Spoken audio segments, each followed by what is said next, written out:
meeting to order at the committee of the whole for May 23rd, 2023. First thing on the item is Trustee Morris will read the territorial acknowledgement. We acknowledge that the land on which our school and district buildings are situated is the traditional, unceded, and unsurrendered territory of the Algonquin people. We also recognize the enduring presence of all First Nation, Métis, and Inuit peoples on the land on which we gather here today. Thank you. And then just added into the agenda is going to be just a roll call for everybody, just so it's recorded for those that may listen in to our video later on and sometimes not being able to see everybody that's here. So the roll call trustees, Chair Humphreys. Present. Vice Chair Boland, present. Trustee Doherty. Absent. Trustee Gannett. Present. Trustee Kaiser. Here. Trustee Morris. Present. Trustee Primo. Here. Student trustee. Sorry. Trustee Johnson. Originally, I said he wasn't gonna be here, so he's on the wrong list. On the fly. Last but not least, trustee Dobbs. Present. Student trustee Beggs. Absent. And student trustee Novosadek. Absent. And then with senior staff, Director Buffoni. Present. Superintendent Cluzno. Superintendent Poirier. Present. Superintendent Riddell. Present. Superintendent Smith. Present. Executive Officer Chaplain Jameson. Present. Did I miss anybody? Everybody's here. That's what Barnes is not here. Superintendent Barnes. And Anna's here as well.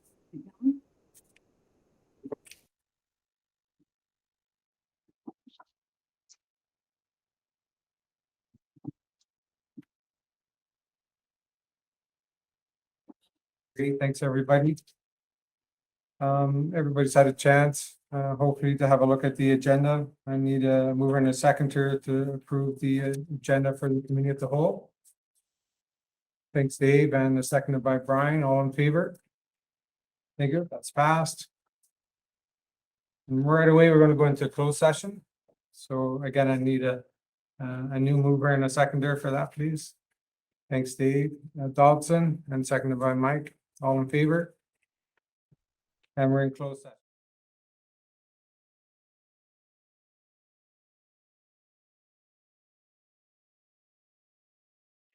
And within closed, the audit committee has an open session report.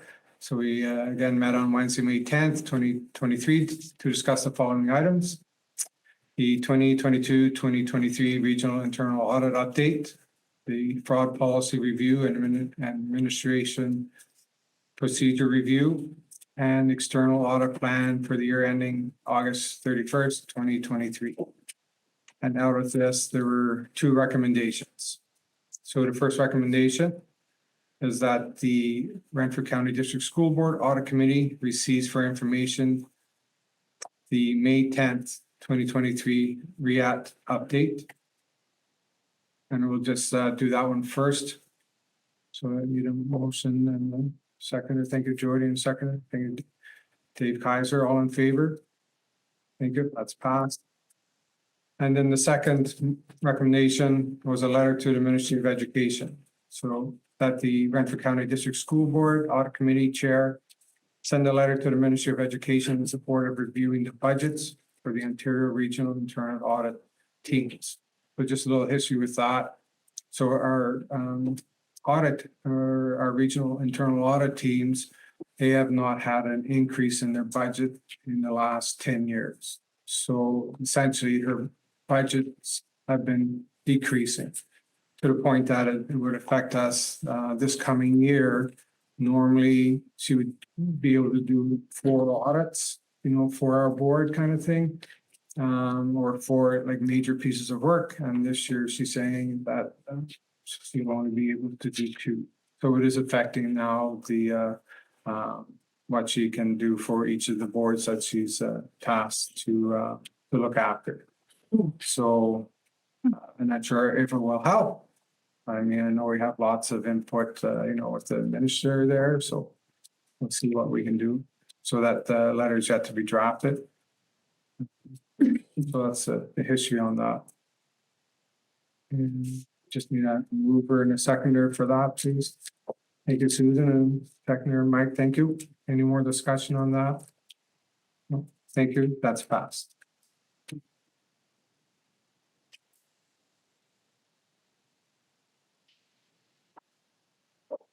Up next would be the year-to-date financials for 2022-23. You, Tammy, are you on now? That's me. So I bring this to the board every year around this time.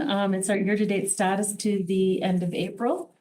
And April represents, depending on what kind of expenditure we're looking at, either 80% of the school year or 60%, 67% of the fiscal year. So our expenditures should be on that range, depending. And at April 30th, 2023, the total operating expenses show 67.41% of the forecast being spent. So we're in that range. However, it's showing up 1.5% compared to last April, which can be an indicator of a forecast pressure. But upon some analysis, there's some things that are affecting that change in the percentage. So our transportation fuel escalator was paid in January this year, and it was quite high. It was about 450,000 overall. So that would throw off it a little bit because the previous year we paid it in July. We also don't have the grant on the grant side. So we get that at the end of the year when we get our year-end grants. So that was one of the things. Our QP negotiation increases were higher than what the budget and the grants as well. That will get adjusted in the year-end grants, as they have already in this year's estimates, adjusted for that. So that's the $1 per hour instead of the 1%. So we have a provision for 1% in the budget, but it ended up being a higher percentage. And then the other thing to consider is the spending patterns would probably have changed and gone back to more of a normal year this year compared to the couple of years from the pandemic. So, and the ending of the pandemic. So that's just the brief overview. I'm not going to go through all the pages because they haven't really changed except for the expenditure page. So the first is the summary, just kind of showing us where we're at when we did the budget and the forecast, showing that we were balanced after doing a small, well, not small, $940,000 reserve transfer to help cover off the one-to-one computer or Chromebooks. So that shows on that summary, and it shows our operating accumulated surplus hasn't changed. The enrollment is the same from before, same with the staffing, and same with the grants. So I won't go over those. The next page then is the expenses page. So just to drill down on where we're seeing that 1.5% increase overall. Part of it's the sick leave. When I drill down into that, we are seeing we're kind of, the first part of the year was really high. The second part of the year is getting back more to normal. So we're seeing the trending down again. So I'm thinking we're going to be within very close to budget. Hopefully, if it continues the way it has the last couple of months. So that's where I've drilled down there. The school, line 9, school office would be where we would see some of those QP positions. So we would expect that to be showing a little bit over compared to the prior year.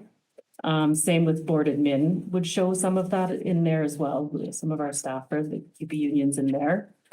Continuing education, line 11. The reason why that's showing a big increase over the prior year is because it compares what we had spent last year to the year-end number in the second column. So in the year-end number was our summer school stuff. and there's no, all the extra grants we got for tutoring and stuff ended up on the continuing education line. So that's why it's showing a lower percent spent compared to this year. We don't have that budget in this year. And then the student transportation grant at line 14 is where you're seeing that timing difference of that payout of the fuel escalation prices. So, but overall, the rest are kind of just more timing of the way things are being spent. We're seeing a lot more workshops than prior years and mileage and those types of things to get to those workshops. I just have a question. Yeah, number 10, coordinators and consultants. So it looks like there's a 32% increase. No, that's increase to the budget. Oh, I see. Yeah, that column is the increase to the budget, and that would have been some grants that we would have gotten after we did the original budget that would have been added to that line. Thank you. Any questions for Tammy? Yes. Susan. So on the same page, and maybe it's the same kind of my misinterpretation, under textbooks and supplies, Yep, it's got a 25% increase, but is that an increase in budget as opposed to increase in expense? correct. Yeah. Okay. And can I just go back for a minute, if I may, to the first page? Just want to confirm again what I'm kind of reading. So the reserve transfer was 981,000, and that was for the Chromebooks, basically. 940 of that was Chromebooks. Okay, 981. Yeah, the rest is, has to do with an amortization of past capital projects. Okay, and then our accumulated surplus is basically 4.7 million. Yeah. Yeah. That makes sense to me. Thank you. Okay, anything else? Yes, Brian. You can almost count on this comment from me every time we look at the enrollment, but there are certainly two schools that stand out, not in a positive way. And we've looked at this every year, and all agree it's a serious problem. I just hope we have some major improvements to retaining our students at the secondary level. Coming this way, we have a few things certainly, in the mix right now. But that's the kind of thing you'll see across the board. And yet it's two schools that are just unrealized. There are issues that are not just common to everyone. Meanwhile, in very big, baby. Deeper. Actually, this Mr. Morris's comments, although if they are repetitive, I haven't heard a lot of them. So it does afford me the opportunity to talk a little bit about an issue that's just been brought to my attention, which is the issue with staffing. And it's one that in Deep River is a very big issue. There are classrooms that have that are being staffed, as we understand, with unqualified substitutes for prolonged periods of time. And when that happens, parents certainly lose faith in the education system when whether it be at the secondary level or at the primary level when that happens. And so I understand that it's a complicated problem, probably one that can't be addressed at this roundtable. But I think that if we want to start convincing people that we have a capacity to have students, we need to show them that we have teachers that are going to teach them. And right now, that's not being proven. Through you, Mr. Chair, and I'll turn it over to Superintendent Poirier in a moment to comment a little bit on the fine work done in human resources to address this ongoing issue. No question, Trustee Primo raises an issue locally, regionally, provincially, nationally, and internationally in the sector. Couple of comments. One, just piggybacking on both Trustee Morris's comments and then Trustee Primo's. I think the attachment one of the interim financial report does show some years in the benefits of our elementary school review and some of the work done there. And it's our confidence and our hope that the secondary school review will address some of those enrollment issues that Trustee Morris is speaking to, not only at one or two schools, but in general across secondary, and that retention of our students from really pre-kindergarten through to post-secondary success in whatever pathway they choose. So I think it's a valid comment, and we're looking forward to the work at the secondary level to address some of those elements. That was part of the intention of the secondary school review, to complement what we did 5 years ago at elementary.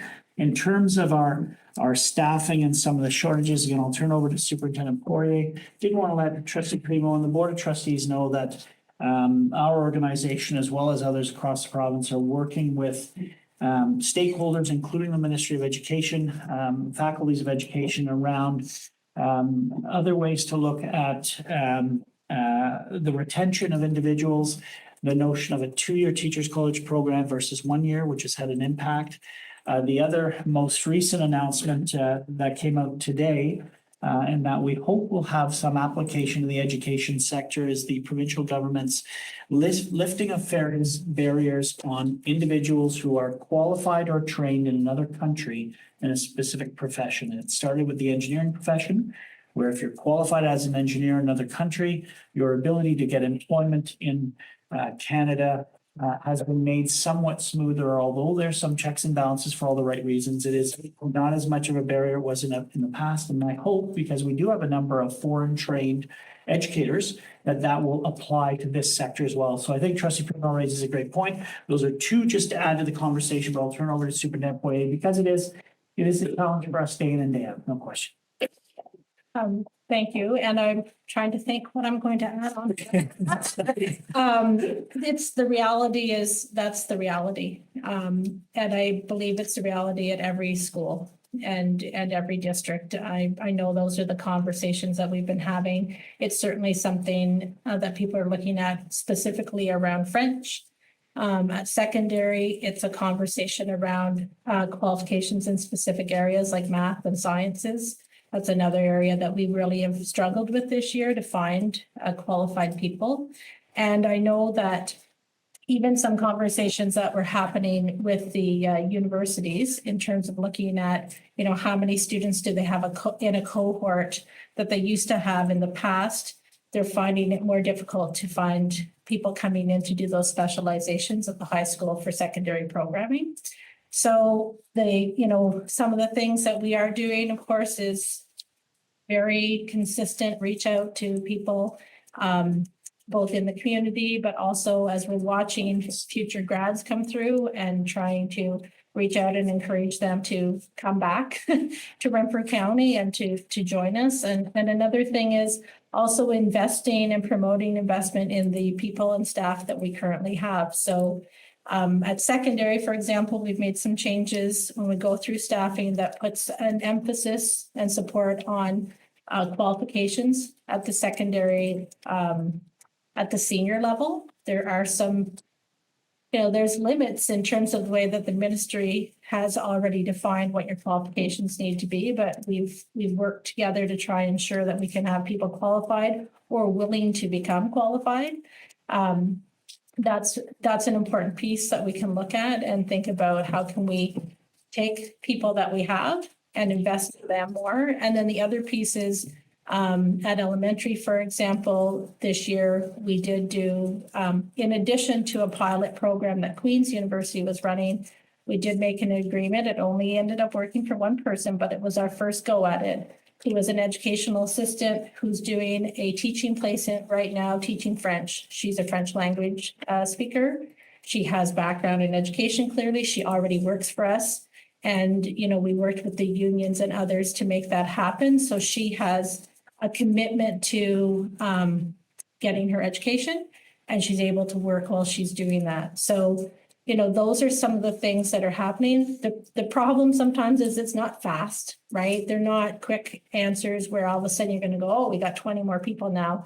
But I do think it's at least that start of thinking about how might we approach things differently to try and make those improvements.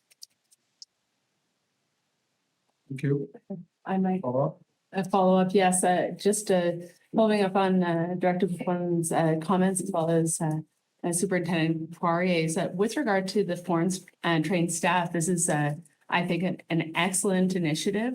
One of the issues that has come to my attention has been the ability of foreign trained community members at large getting English as a second language in the rural areas. Currently, we're having a massive issue in Deep River. I think there's 6 months to try to just get assessed, let alone, and even when you're assessed, you now need to find, I think, 15 people to get into a class.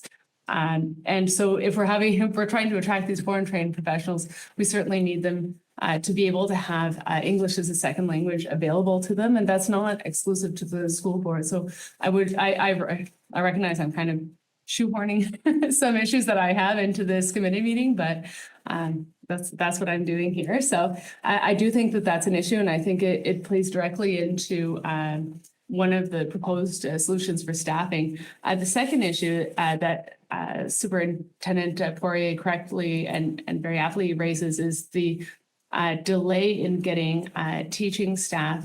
I understand that there are some teaching staff, namely consultants in the schools, who would be qualified, but who are currently deployed in other areas. I understand that they have contracts as well in those areas that they have to fulfill, and that those kind of HR issues are there. However, I think it's quite frustrating for parents to see people who are quite qualified who are not teaching their kids. And assuring them that there's a long-term solution in 3 to 5 years, I don't think is going to address their concern, particularly when it's a grade 2 or someone who's trying to understand a complex issue. And so I bring it to the administration to hold these concerns and perhaps to respond to them at some point, because I know that the residents in our rural communities are getting quite concerned and frustrated in parts. Through you, Mr. Chair, I think rightly so. I think Trustee Primo raises a point, even with a large complex organization like a school board who might have some short-term solutions and then longer-term perspective. That's a very difficult sell for a parent whose child is in a particular place in space, and the longer-term solution doesn't sound as appealing. We'll commit to the Board of Trustees, as always, to continue to work on these matters. They are complex. I will send through Shelley, through to the board, the most recent announcement from the ministry. I don't know if you get that one, the Ontario one, Shelley, today, around what they're looking to do across sectors for lifting some of the barriers to foreign trained. And again, it's starting with engineering, but the article was written in the spirit of many more sectors than that, to the points that Trustee Primo is making, and again, assure the board that we'll continue to bring regular updates to our work plan going into next year on progress on that. Again, thanks to Superintendent Poirier and her entire team for this ongoing challenge that it's one individual at a time, quite literally. I really appreciated Jacqueline's comment around, we're setting up different models, thinking creatively and innovatively about how we can do it. And it's really tackling, there's no magic solution of 100 staff instantly coming our way.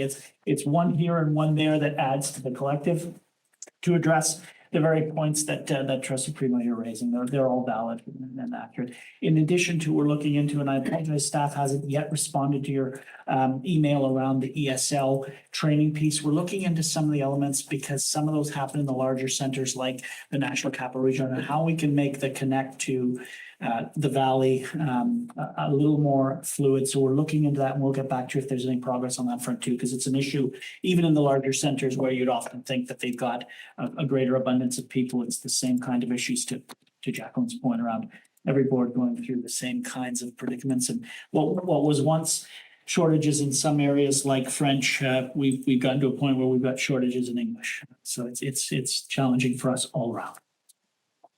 Thank you. Oh, just a second. So we have Mike, Brian, and then Dave.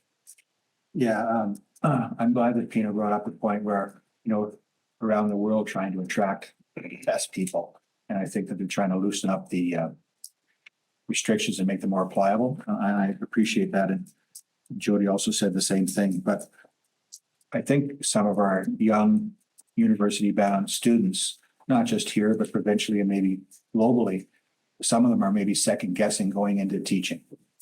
And the concern I have is I keep hearing, and this isn't new amongst our board, it's amongst provincial boards and maybe Canada-wide or North American-wide, the incidence of verbal and physical abuse on a regular basis towards teachers. And I've been out of the system for about 6 years, and I know that we have a lot of regulatory issues with some of our students. I get that, but I think the majority, even with regulatory issues, I think 99 of 100 students do know the basic rights from wrongs. And I'm just wondering, I think that this isn't the time or the place, but just to bring, to discuss the sort of two things, the progressive discipline issue, as well as the support that a frontline staff member, whether it be BCEs, SSC, teacher at any level teaching in school, the support that they may or may not feel from their administrator. That and statistically, they say that not all of the incidents are reported.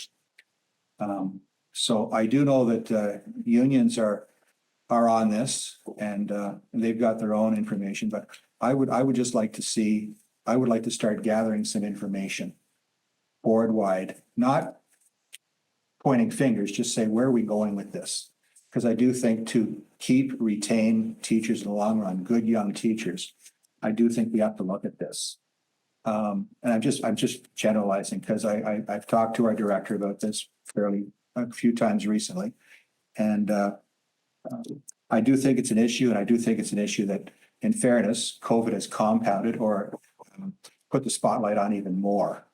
So this is not a slap towards our board. I think that all boards are struggling with the same thing. It's just that in our backyard, what are we going to do about it, or to try and stem the tide, so to speak?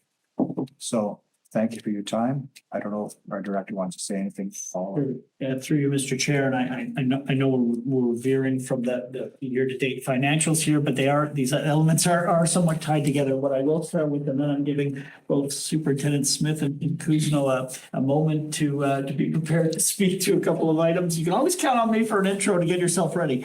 I will say a couple of things. I think Trustee Gannett raises valid points here, and as staff will again commit to bringing back to the board an update report on strengths and areas for growth, because it much like the staffing issue, some of the management of our students and some of the behaviors that are being exhibited are an issue. But Vice Chair Boland raised this just in our agenda prep as a follow-up. So we'll commit as staff to bringing back, if not for the June meetings because of the agendas, the business, the June early in the fall, a valid issue. One of the things I can say on my weekly visits of schools, or twice weekly right now, because I'm on a clip here getting them in before the end of the year. The dysregulation that we're seeing in our students that was on the rise pre-COVID has really, really picked up across multiple grades. And so both the schools and administration and the staff are doing their very utmost to try and address some of the issues that, in combination with other factors, including significant, disruption or discontinuity of schooling, has created some fallout issues for us. There's no question. So we're looking at that and commit to bringing back some of the strategies that seem to be working. What is working? What do we need to work on early in the fall at the very latest for the Board of Trustees? But I will turn it over to Ronald and Jenny for any other comments, as they know this much better than I do in terms of the work that staff are doing and the some of the strategies that we're trying to put in place from both the health, safe schools element, but also a well-being and mental health element, which again, very complicated, intersecting issues merging together. And I know it's not the topic of the day, but it's a very important topic. So I'll just allow them a moment to comment. I'll go for it. Okay. Thanks, Mike. As you know, we as a district have decided to have SSCs in all our schools. That's pretty unique. When you meet with colleagues from other districts, they don't have those roles, but we have opted to invest in that role. Also, I would say this year, what has made a significant increase in terms of support to schools, and you've been privy to a presentation here when Shannon came with our two SSCs, Derek and Melissa, were working centrally. That team focusing on proactive solutions has been collaborative proactive solutions has been instrumental in supporting students who are exhibiting very, very complex needs. And I can say from a safe schools perspective, their work has been instrumental in helping school teams support these young learners to help them co-regulate to a point where not all of them, but many of them are able to be functional in the schools, and others are still being supported and work in progress.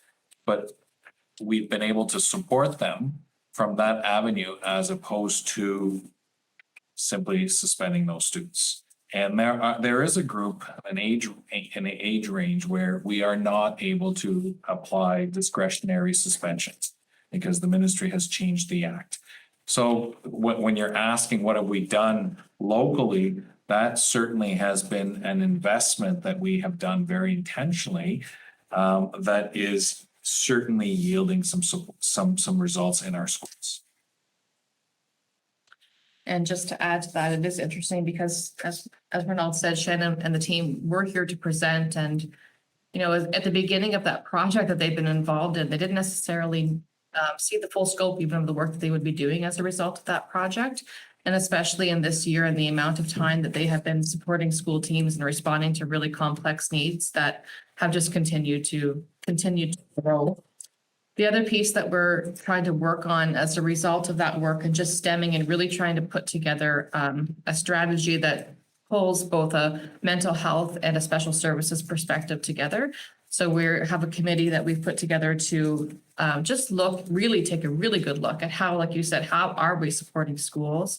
How are we supporting all of our educators in terms of the learning that they need to have to be able to respond and to be able to have the tools to know how to respond when they're seeing this dysregulation in our schools. So we want to really create a very comprehensive approach that pulls together a lot of the different pieces that we've been using, like we mentioned, the collaborative and proactive solutions, but then we also have third path and we have safety plans and we have all these other pieces that we want to be able to pull it together and say, what are all of these things telling us about our approach and consistency? What do we need to build greater understanding of across the system? And what we want is to create something so that schools, when they're experiencing something, we want to be able to give them some tools so they're able to ask themselves some questions, you know, like really think about where are we at? What are we seeing? What are we doing? What are the needs? And what are the tools and resources that we have at our disposal so that when we're seeing this, we don't feel like, oh my gosh, we're not quite sure what to do here, but more like, no, we know we have some really great tools and we have resources to draw on. We're going to go through our process. We know who to reach out to for support when we need it. But just so that sometimes, you know, when you just help to lay something out for people and be able to recognize we're not all on our own here. We do, you know, we do have great people who can support us and everyone has experience that can support them in responding to. So right now we don't have a better name at this point, but we're just sort of saying, calling it a response to complex needs committee. So bringing together this group of people with different perspectives to be able to say, what have we learned? Where are we now? What are our next steps? What support does the system need? And continue to build from there. And then also working with the health and safety department and really thinking through workplace violence committee and what are we learning from, like we've said, all the reports that are coming in. How are we using that information? How are we using it to determine what our next steps are? So we know that we have some things to think through in that area, especially as we consider competing rights of students and educators. And that's a big topic right now in terms of, you know, the rights of people to have a safe workplace, but also the right of all children to attend and have a meaningful access to education. So a bit maybe more long-winded than you would have hoped for, but just to tell you that we are taking action and trying to think about our next steps and how we can support people, because we're hearing some of the same concerns coming from our schools and our educators, and we want to make sure we're doing everything that we can to build skills and help people feel supported. Just nodding a lot because we were talking about it at the Workplace Violence Committee earlier in the year, and it is something that's on our radar. Jenny and I, just how can we be proactive and collaborative around that instead of, it's been a very reactive committee for a long time, and maybe just even kind of like, okay, then we go, but we don't know what to do. So now we're trying to steer that in a bit of a different direction. Yeah, appreciate it. Just one, so you know, and again, it's just I know that our board's doing a lot of work in this area, so bring this topic up. It's not easy for me. I sit on the SEAC committee with Brian. And you know, it's an excellent committee, a lot of great caring people, a lot of great things happening. But still, when you have your ear to the ground and you listen to some of your local frontline staff that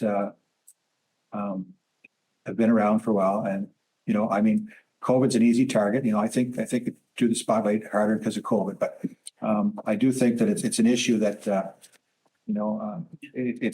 it's complex, and I do appreciate everything that everyone's doing. It's just having teachers stay in the profession for the duration of a career. I do think there's going to be some that may think of teaching and get in, do some supply teaching and say, this isn't for me. And I've heard of quite a few locally. I'm going to go on and do something else. I mean, they have the utmost respect for the teaching profession, but no, this is just, it's too much for me right now. So things have changed. Anyway, thank you for your time. Appreciate it. Good discussion. I think also appropriate timing, with the EFTO coming in with their new, for their report just within the last couple of weeks. So it'll tie in with that. Welcome, Taylor. And then on to Brian.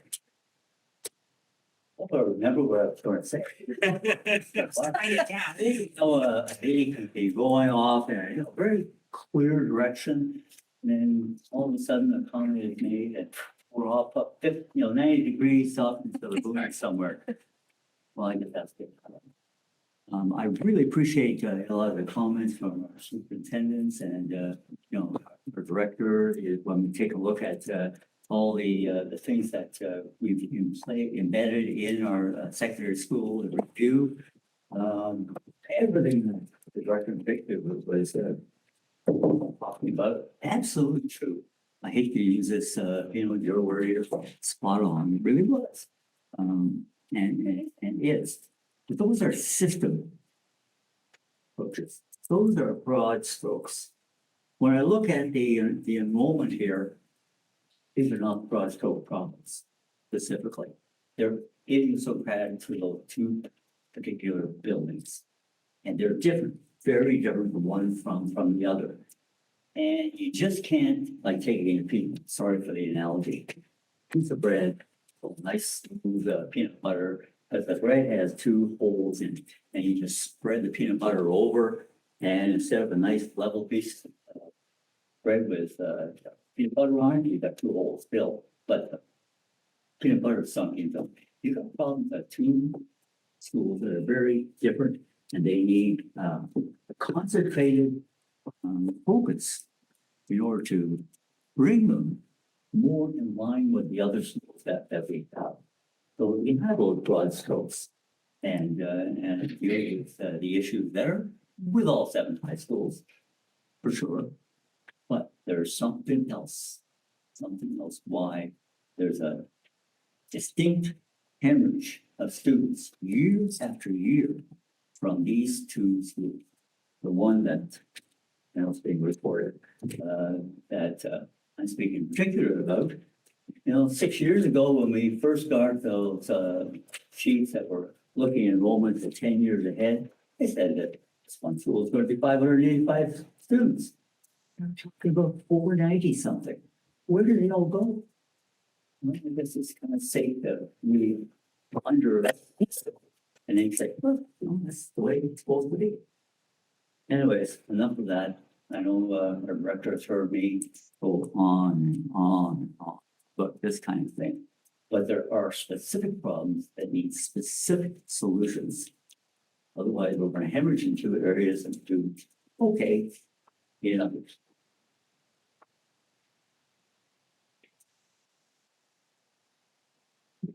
And then Dave Kaiser. A question and then a comment. Does the Catholic Board have the same issues with the vocational teachers as we do? Are they in the same boat? Do we know? On balance, through you, Mr. Chair, on balance, I would say yes. I'll turn it over again to Superintendent Poirier for a little more detail, but in essence, yes, we've got the same, in part because we often share many of the same occasional staff at the very least. And I would only know anecdotally, I haven't asked for hard data or anything on it, Dave, but, And it's been a few months since I've been chatting with Mary Lee's, but when we did at the beginning of the year, definitely like every sector, teacher shortage, EA shortage, custodial, they're facing the same sort of things we are and just trying to find people. And then also retaining people. And part of that is it is a market and time where people have more choice. So it does mean a change in some strategies. And again, I know, like Jody said, it's hard sometimes to say to people, well, we're working on that, but we all know that implementation and change and all of those things take time as well. And doing our best to be responsive to that and be aware. But as far as I'm aware, they've had similar concerns. Okay, I appreciate that. I mean, my reason for my question is, we tend to have the reputation, we lose academic students in secondary to the Catholic board. I'd hate to be losing students to the Catholic board because they don't have this issue. That was my comment is, and I had the opportunity to over here and Trustee Primo talk earlier about the shortage of teachers. And I actually was not aware that we had. I know that we do have, unqualified occasional teachers in classrooms and whatnot. I was unaware that this is as big an issue as it sounds like it is. And so I guess there's two parts. So to try to tie it back into the budget with what Tammy said, our teachers who are, and we heard this at the Madawaska Valley community meeting as well, that teachers are taking time off stress leave. And I think, Tammy, you mentioned it's less now than it was earlier in the year. So that's trying to tie it back into the budget for Tammy. But anyway, but I guess it, brings up the question, and Jacqueline, you just mentioned it. I mean, my fear is not fear, but so where do we put our resources? So, I mean, to me, ever since I've been on this board, it's always been in the classroom. We've always promoted that. Whatever extra money we have, we always talk about keeping it in the classroom. And I don't know if this is one of those situations where we might want to have a discussion as a board as to where some of this extra money that we're spending, perhaps I know I overheard consultants and things like that mentioned, but maybe there is a priority that we need to readdress that and put those resources back into the classroom. Because I think if it were me, and again, I'm one of these people, I need time to sort things out in my simple mind. But it sounds to me like off the top of my head that that's where we should be prioritizing is the classroom. And then as well, the mental aspect of teachers taking time off and not wanting to, be an occasional teacher for 2 or 3 months. It's not for me. I mean, we need to figure out, again, I've mentioned this before about what's happening in the industry I'm in, about how they've had to totally change how they go after people. They can't just say, hey, I got a job for you. It's a totally different world now. And how we might tie into that in terms of retaining these people. Like, to me, the obvious thing is go after the retired teachers and offer them something to come back. And we probably are exhausted in that. I think Tammy mentioned it earlier, but like there has to be a way we prioritize making sure that we have good people in the classrooms teaching our kids. To me, that's very important. Well, a few people want to comment. You can choose. I'll jump in after. I'm just in my initial response to the first thing you said, and of course, Dave, I'm like you, I go home and I think about things and maybe other stuff would come up as well, but I understand the concern around the consultants. And sometimes things look like that's, well, that seems like an obvious fix. And it is, but there's only so many of them too. And I would have to say that once they plug the peanut butter sandwich holes, we're still going to have more holes because that's what we've seen right now.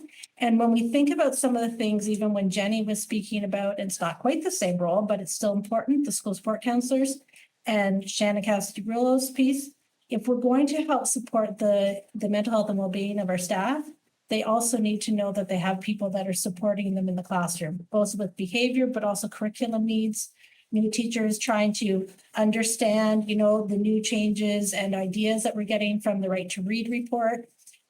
We have a lot of new teachers where I'm hearing, concerns that they're finding this difficult. And it's because many of them didn't actually have an in-person placement for their teachers college program.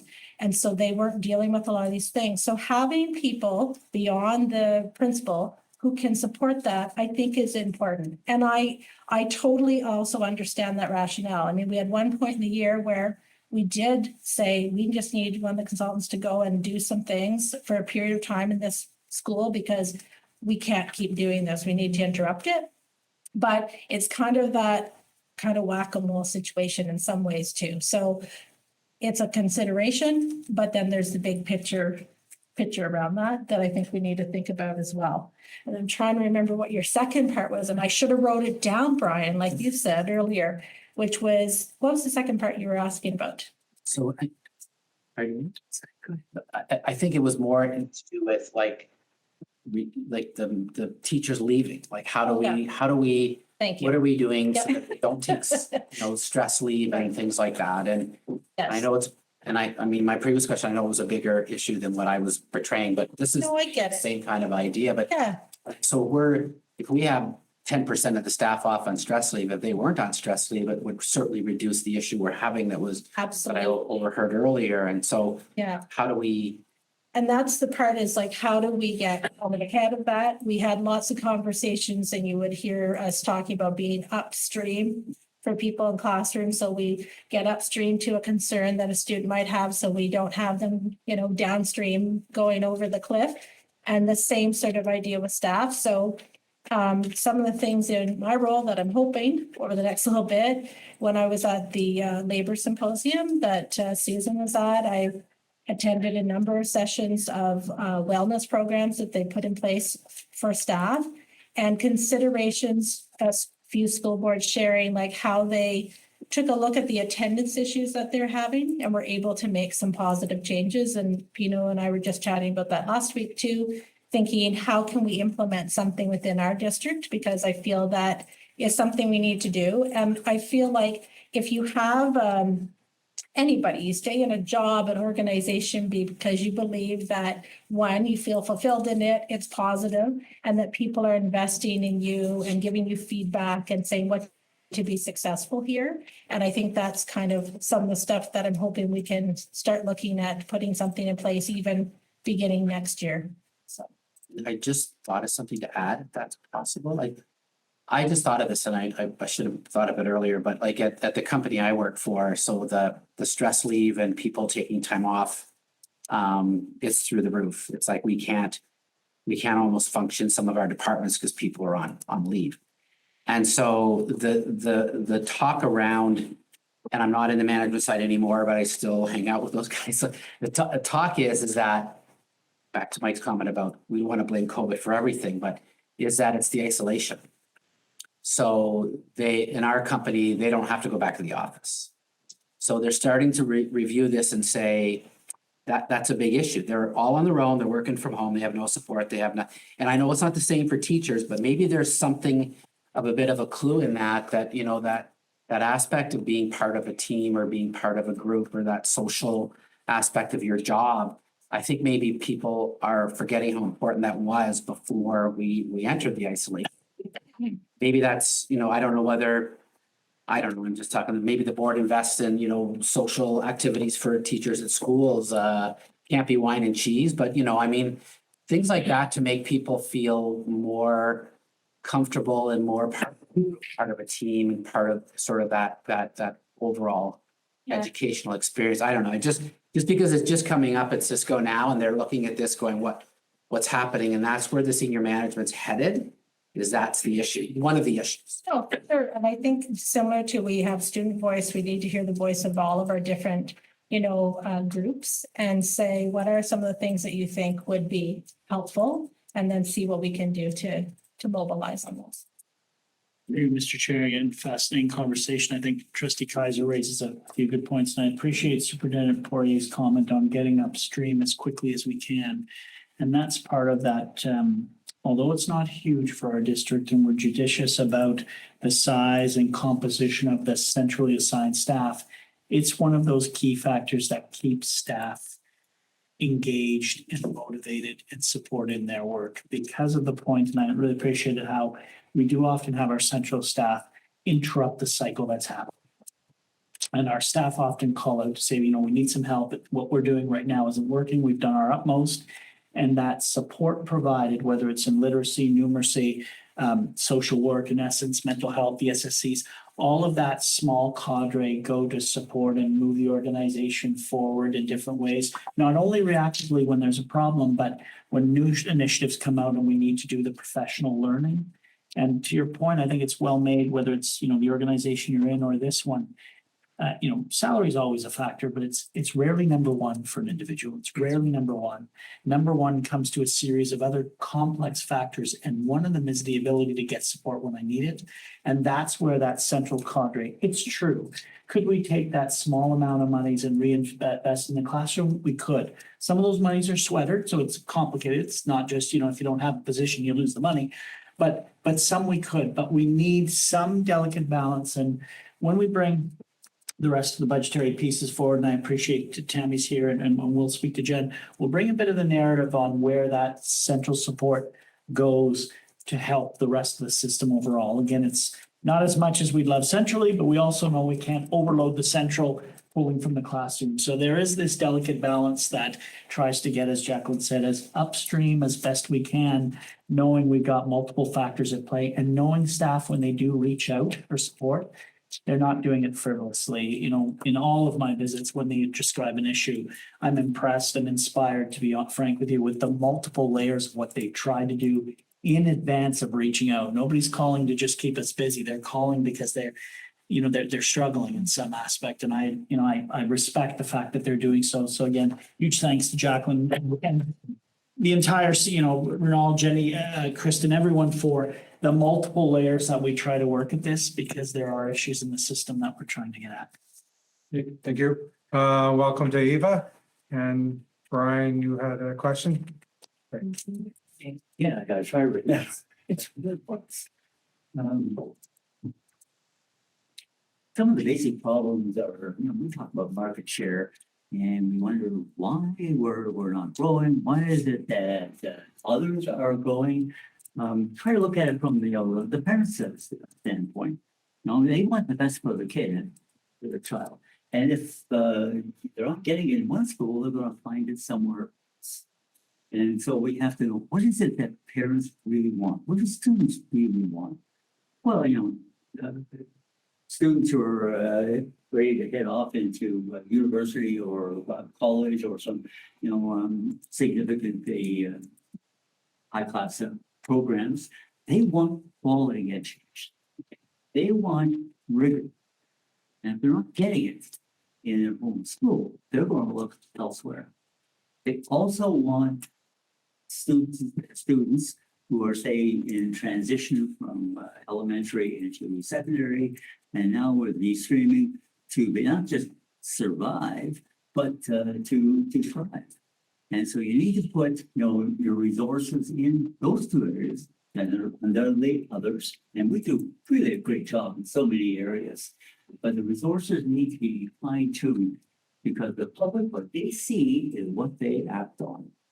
And so put your best people where they will do the best job for students, give them the highest degree of satisfaction, and make the biggest impact on students and on families, and they become a shining light in their community.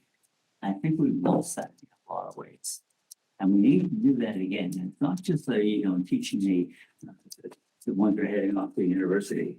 It's in a couple of areas that parents really get a sense of angst and they want some changes.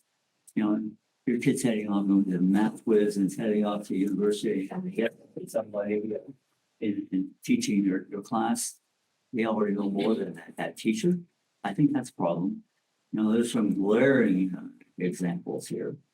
Put the best people where they do the best job, affecting students, families, school, all of that. You, Dave Dobson? But just to make it a little concrete, I was supply taught right until last year. And so I was back in the classroom as a retired teacher, supply teaching. And there was 8 of us in the 3 schools that I was supply teaching in. We're sort of close friends. We're all retired teachers. I would sort of give you statistics now. There's only 1 person of the 8 of us left supply teaching. And it's a very hard sell to recruit retired teachers now to going back in the classroom and supply teach because of a lot of issues, mainly hinging around discipline in the classroom. Thank you. Wow, Tammy, that's quite the report you conversation. If you hear from Jen, Yeah. how'd it go? You're like, Let's just start. Thank you again. All right. And then we'll move on to the next item on the agenda. Update regarding the work at the Leadership Development Committee. And Jacqueline will lead that. Thank you. And I believe Hannah's gonna try and share this for me. I was gonna try and share my screen, but then I have some little notes on my screen. So I don't now. know how to do both. So, I've tried before, but just want to make sure that we get this. So, right, we're just talking about, how do we work with and think about the staff that we have and invest in them and show that we believe in them, in everybody's potential, and certainly the importance for inspiring leadership with staff in the district in all roles, but particularly today, I'm going to be speaking around administration, but also noting that it's important that we inspire leadership in everybody to see themselves as leaders, either formal or informal. So in terms of what I provided as the backgrounder, you will see that went into this school year asking and making a request to Pino that I could take a review of that leadership strategy that we have. And the important piece was really to think about what is the process that we've been using around hiring for vice principals and principals. And we'd done a little bit of a review of that last year when we were doing some transitions and things with Dennis Dinkins, but also feeling based on feedback that I was hearing that maybe we needed a little more investment into that. And what happened was took the opportunity to say to both the CAS and ACES group that I wanted to have a conversation with them. And so we engaged in a conversation separately as CAS and ACES, and then came together twice as a senior admin group. Both once as a combined CAS and ACES meeting and once at a senior admin, to just really have an opportunity for people to share their voice, both what they have experienced themselves as a leader moving into leadership, what they think might have changed over a period of time and what we might be looking for. In some cases, how people felt hurt or not valued. And being able to have people be vulnerable and share that and put it out on the table without feeling like there would be anything negative happen from that, but only positive to come from it. So we did all of that. And after we did all of those meetings and conversations, I ended up I said, I'll put out a call for our leadership development committee. And I had 20 people say they wanted to be on it.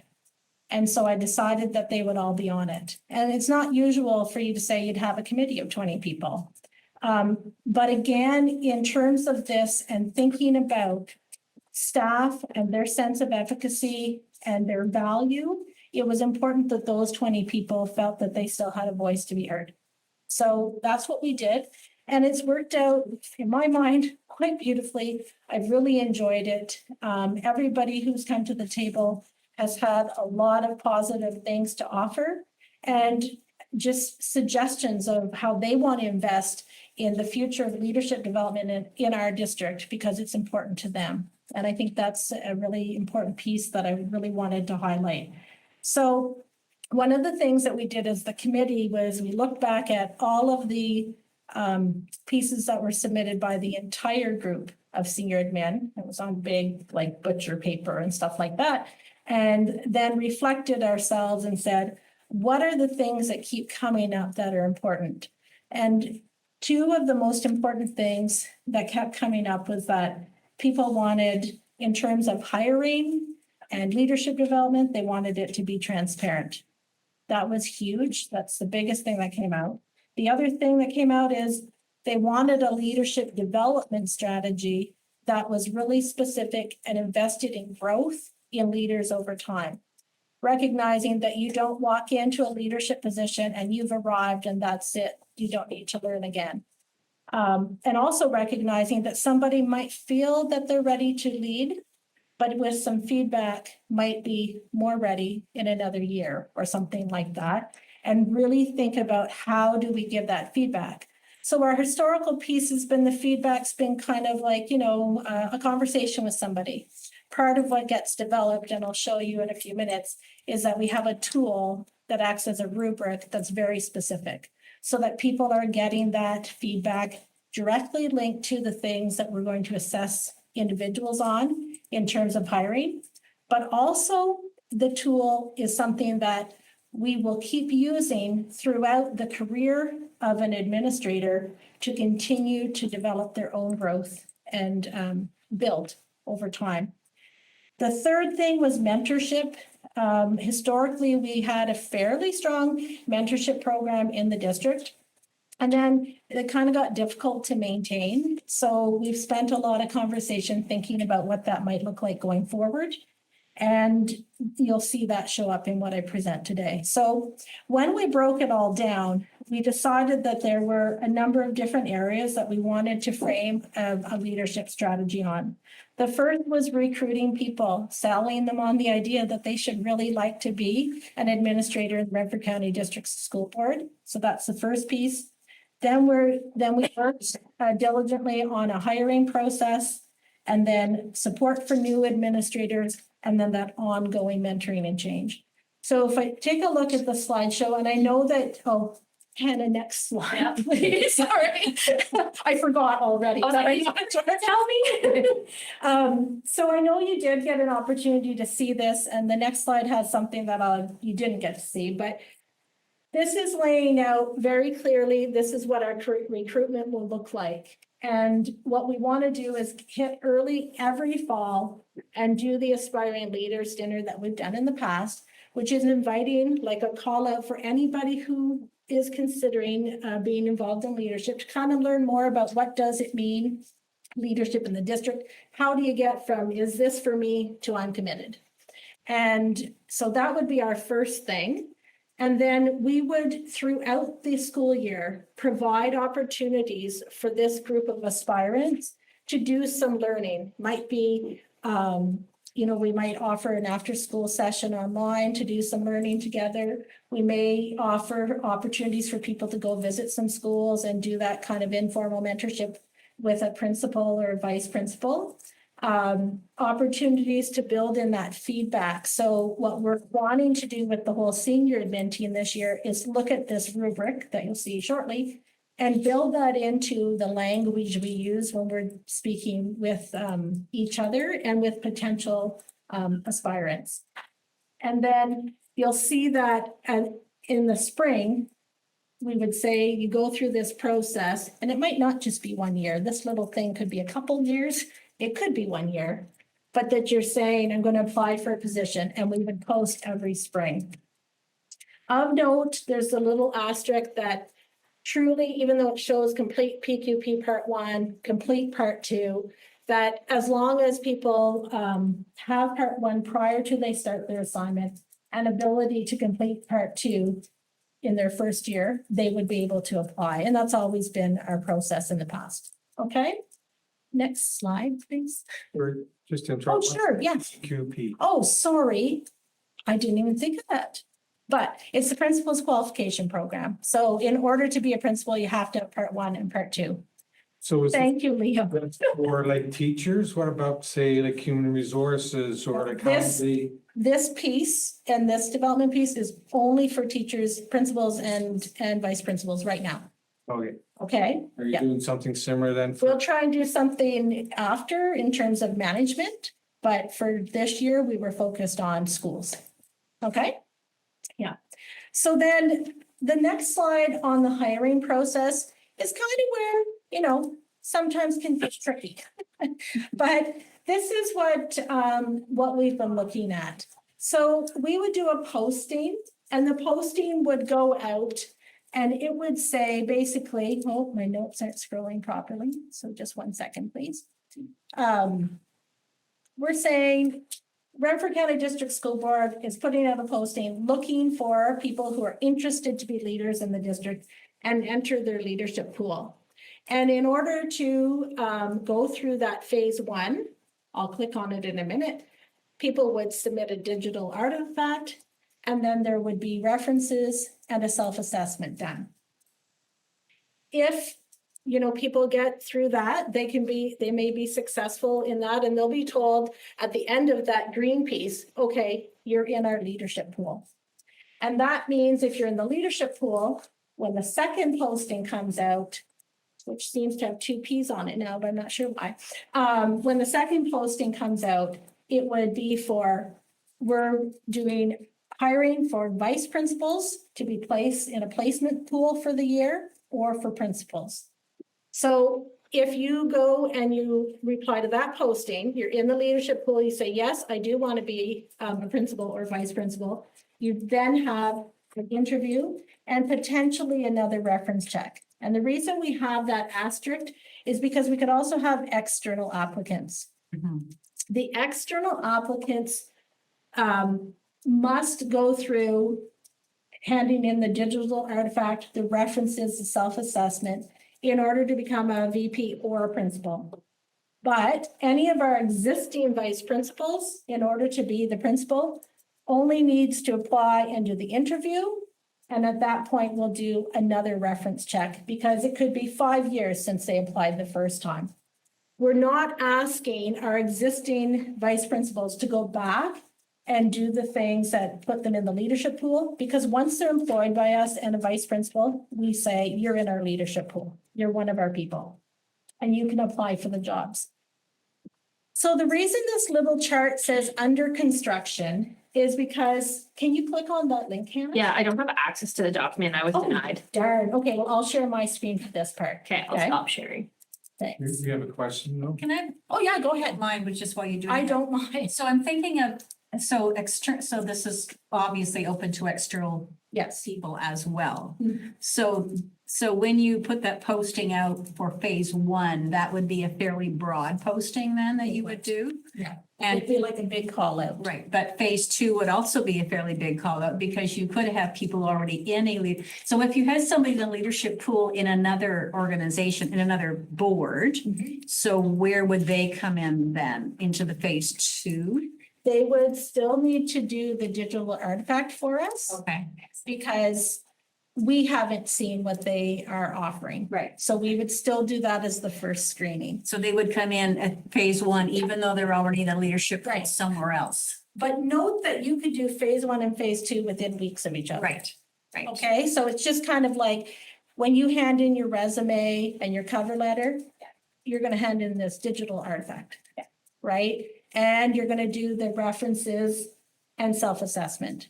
So reference checks will be done for everyone anyway. Exactly. And can you tell me what a digital artifact really? Yeah, that's what we're gonna link to if I get this to work. I don't know what a digital artifact really is. Just in case I want to To apply. do, Hannah, because, Yep. So are you in the doc? well, right now I want to move to the doc, but what do I need to do? You're in the- I'm in what I'm sharing. Which it seems to have disappeared. Well, it's there. Is that it? Yeah. Yes, okay. So now will they see this if I click on it? See, this is the belief and everyone can grow. 'Cause I'm still trying. you are But I sharing- shared You were this sharing the tab, wrong- so share this tab instead. Okay, here we go. There you go. Excellent. Okay, here we go. So this is going to walk us through what the phases are. And I will share this with all of you after. That's small. It is small. The reason I didn't share it ahead is because we had some feedback and Pino and I had a little chat. And so some of these links had to be changed. And some of my amazing team did some of that over the weekend, which was very kind of them. So here's the digital artifact. So here we go. This is what it would look like. So this is what, oh, see, now I have to share this tab instead. Oh, yes. There you are. Okay. There you are. Okay. So this is what it is. It's asking people to complete a digital artifact to demonstrate their ongoing commitment to the core leadership competencies of equity, anti-racism, anti-oppression, truth and reconciliation, improving the instruction program, setting direction, and building relationship. But sounds like a lot, but most of that's in the OLF. And the digital artifact has the element of choice. Candidates are encouraged to select a medium that best demonstrates their leadership competencies. So we give some possibilities there of what they might submit. And that's what they would be doing. So it's like this kind of pre-meeting you. If we look at this piece, we will tell people this is how you're going to be rated. So this is our VP hiring tool. And I'll have to share this tab now instead. So give me 1 second. There it is. Hope that can move over. So this is the rubric that we're speaking about, where we share what the leadership competency is. Okay. And then we share some possible reflection questions they may want to think about. And when we're reviewing their digital artifact, that's what we're looking and putting, oh, we see evidence of. And so this rubric goes through each area of the Ontario Leadership Framework, but also we've added some pieces around equity and truth and reconciliation. And at the top, they will be ranked on whether they're in an awareness phase, an application phase, action and integration, or a transformation phase. Okay. So these are examples of what they've done in their own career to date. Exactly. That would demonstrate their knowledge and information and skill sets. Exactly. Yeah. And the other thing that they'll need to do, and I need to share this tab. Wow, this is difficult. I want to keep changing screens. When somebody submits something, they will have to have a form filled out by their direct supervisor that does say, yes, I reviewed the submission and this is a true reflection of their work. Okay, so it's kind of having that tiny reference piece built in. And then I'm going to go back here for a minute and try to the right tab. Okay. Okay, so that's the digital artifact. The other thing that we're going to do is have this piece around the self-reflection and also a reference check. And this piece, sharing this tab, sorry, is people will have a chance to go through and answer these questions. And they're really, a lot of them are related to the personal leadership resources. And then they can do some long answers. And what we're asking is that they would do that self-reflection in conjunction with their supervisor, because it's just a reflective tool. And then the reference checks would be done in a similar manner by whoever they choose their references will be from. And what will happen is at the end, we'll get a piece letting us know kind of what percentage of their answers from the references are more level 3 or 4. Okay. So what we're trying to do is take out that piece around the reference check where it's, I phone somebody and then I say, tell me about Dave, and they tell me something and ask whatever, instead of it being really specific about these questions, right? And you kind of stay on topic because you're not phoning somebody about it. They're answering the questions. So that would be that first part about being in that leadership pool. And I'm on a different tab than you guys right now, but it's coming. There we go. Then from there, if you get through that piece, right, based on looking at the digital artifact, looking at the references, we say, are people ready? Then they could apply to be in a placement pool, meaning you will be placed if a job comes up. So that's the second part. And again, like we said, the reference check at this point would be intentionalized around current vice principals in our system who are applying directly to be a principal, who we haven't done a reference check in a longer period of time. And of course, we know them, but we still want them to have people who can speak to the work that they've been doing as a vice principal and indicate what their readiness is. Again, it will use the tool. So all the feedback that anybody will receive is in relation to the rubric that you saw or in those reference check questions, and everything links back to that. So that's how we'll be looking to do that. We did have a conversation about the importance of thinking about, this part around transparency. there have been some conversations in the past where people have been concerned about feeling that they were at a certain place in their leadership journey and whether they would be placed in a school or not, and maybe somebody's bypassed them. This chart's job is to make it really clear how long you would remain in a pool for, when you will get feedback and how, and what process we'll be doing for reference checks to make sure that it doesn't feel like it's, me speaking to my best friend and saying, would you hire this person? The other nice part is, I will say, is that through the process of working with the senior team, it also means that as a group, OPC, they're also in agreement with this. They feel that this has answered a lot of questions and concerns that they have brought up. And that's a really important piece that we've been working on this year and having labor management committee meetings with them to make sure that we're all feeling like this is, heading in the right direction. So I'll stop on that, or I can finish the whole thing and then come back and ask questions. But anything specific on this slide, which I'm going to start showing you again before I move on? Sure, Jody. Thank you. I just have a couple of questions, and I apologize if you've already gone over this. Oh, it's okay.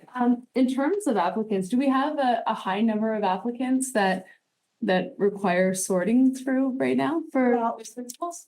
Well, we're not sure yet. Okay. Because last year when we did this, we didn't have a huge number, but we did have an aspirants information session last year, and we had over 40 people come. So that's a significant number for our district. I will be honest, so these dates that you'll see, that's like what we'll do in the future, because we're just landing this plane. So at the end of this week, all those postings will go out and we'll use it for next year. And then we'll get onto this regular cycle of how we'll, implement and what date and things like that. So, thank you. The second two questions are like, how long is someone typically a vice principal for? Well, again, it depends.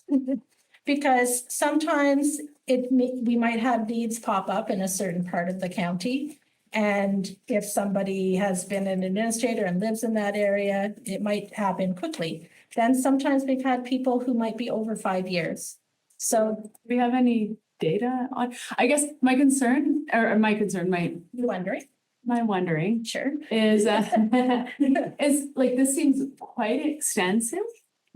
And it, like, my experience is only anecdotal, but typically I think we've had a difficult time getting vice principals.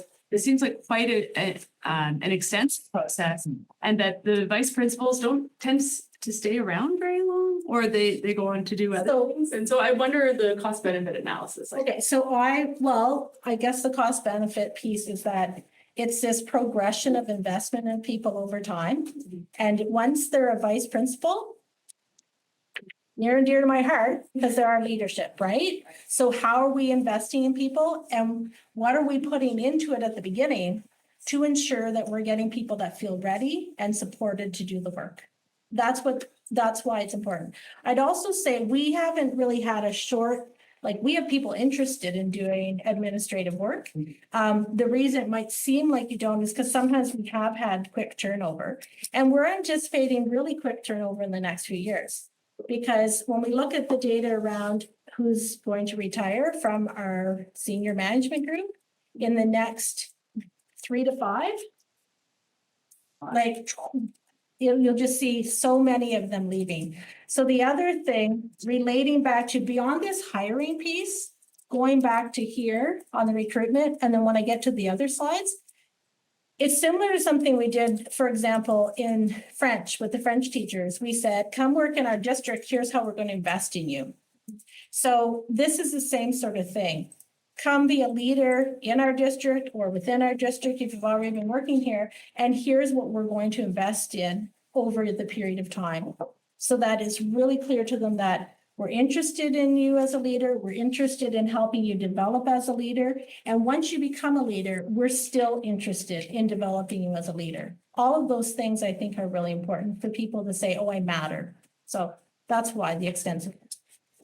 I'm sorry, just one last thing. I guess the Sure. flip side, Yeah. and maybe it's me who's always looking at things like this, when I'm considering whether or not to do something, rather than seeing it as an investment, is there a potential risk? And I know I'm asking this honestly, Sure. that they look and say like, this is a lot of paperwork for, you know, for Yeah. this job. So I would say that in comparison, when we look at other districts, Jody, our district probably hasn't had near the paperwork or little hoops that lots of others have over time, and they've had people apply. And I think, again, what we heard as feedback and from our most recent people through the process, this piece on the digital artifact was really important to them. They liked it. And one thing, like the 20 people that made up the committee out of, that's about half of our administrators, we had a high proportion of them as being recently through our process. So I felt like we had really experienced people and we had people who were new. And we have to hear that new sign of what people expect, right? It's like that changing dynamic of, I did certain things when I applied and I felt it was fine, but it might not be fine for people anymore. And so I feel like in combination with hearing their voice, but then we did a lot of research in like pulling up leadership development plans from a number of boards across the province, and then making key connections like over the telephone with a few key boards. And one of our things has a thank you to them on it. It's York, Toronto, Peel, and Upper Canada in supporting us they've had their plans in place for a while and getting their feedback and advice and literally having phone call conversations with them. I feel like this is a reasonable expectation and probably the minimum of what would be expected anywhere else. Are they compensated for doing this? No, it's what you would apply. Yes. Dave? This would be a question for later, but a number of parents have asked me, sort of the idea of when a principal is moved around, like, and obviously one of the schools I'm at, they were saying, well, the person's only been here for 2 years, we're just getting comfortable with. Right. And they're asking me to try to find out the criteria as to why switches they are made moved. and. So that's something we have been hearing back this year, Dave, and I think it's something that we're going to have to be able to reflect on what we might do. Because it's that domino effect. As soon as one person retires and you need to replace them, which might cause a different replacement. And one of the things that we struggle with in our district is the size of it. So, we do our best, and it's in our terms and conditions too, that we will consider the distance of travel for our administrators as one of the key things. So it's this trickle of the middle. And then some people who go Renfrew Armpire and some people who go the other direction. And sometimes when we have a number of changes, some people get caught in that and we have them there shorter than we would normally maybe have somebody. But we are trying to put our eye to that. I know this year we are talking about like, how can we do more of a predictive piece? And that's not an exact science, but based on when people say that they anticipate retiring, so that we can kind of see 2 or 3 moves down the road as best as possible. Because I feel we've been getting caught in that, and then it causes the concern that you've brought up. Yeah, Jacqueline, I know that when I worked for the board, they also had, if you started round 1 at the beginning of this venture to be an administrator, they still have there's a 2-year window where they could go back. Does that still exist? Not once you're placed, if that's union wise, only if you're an interim.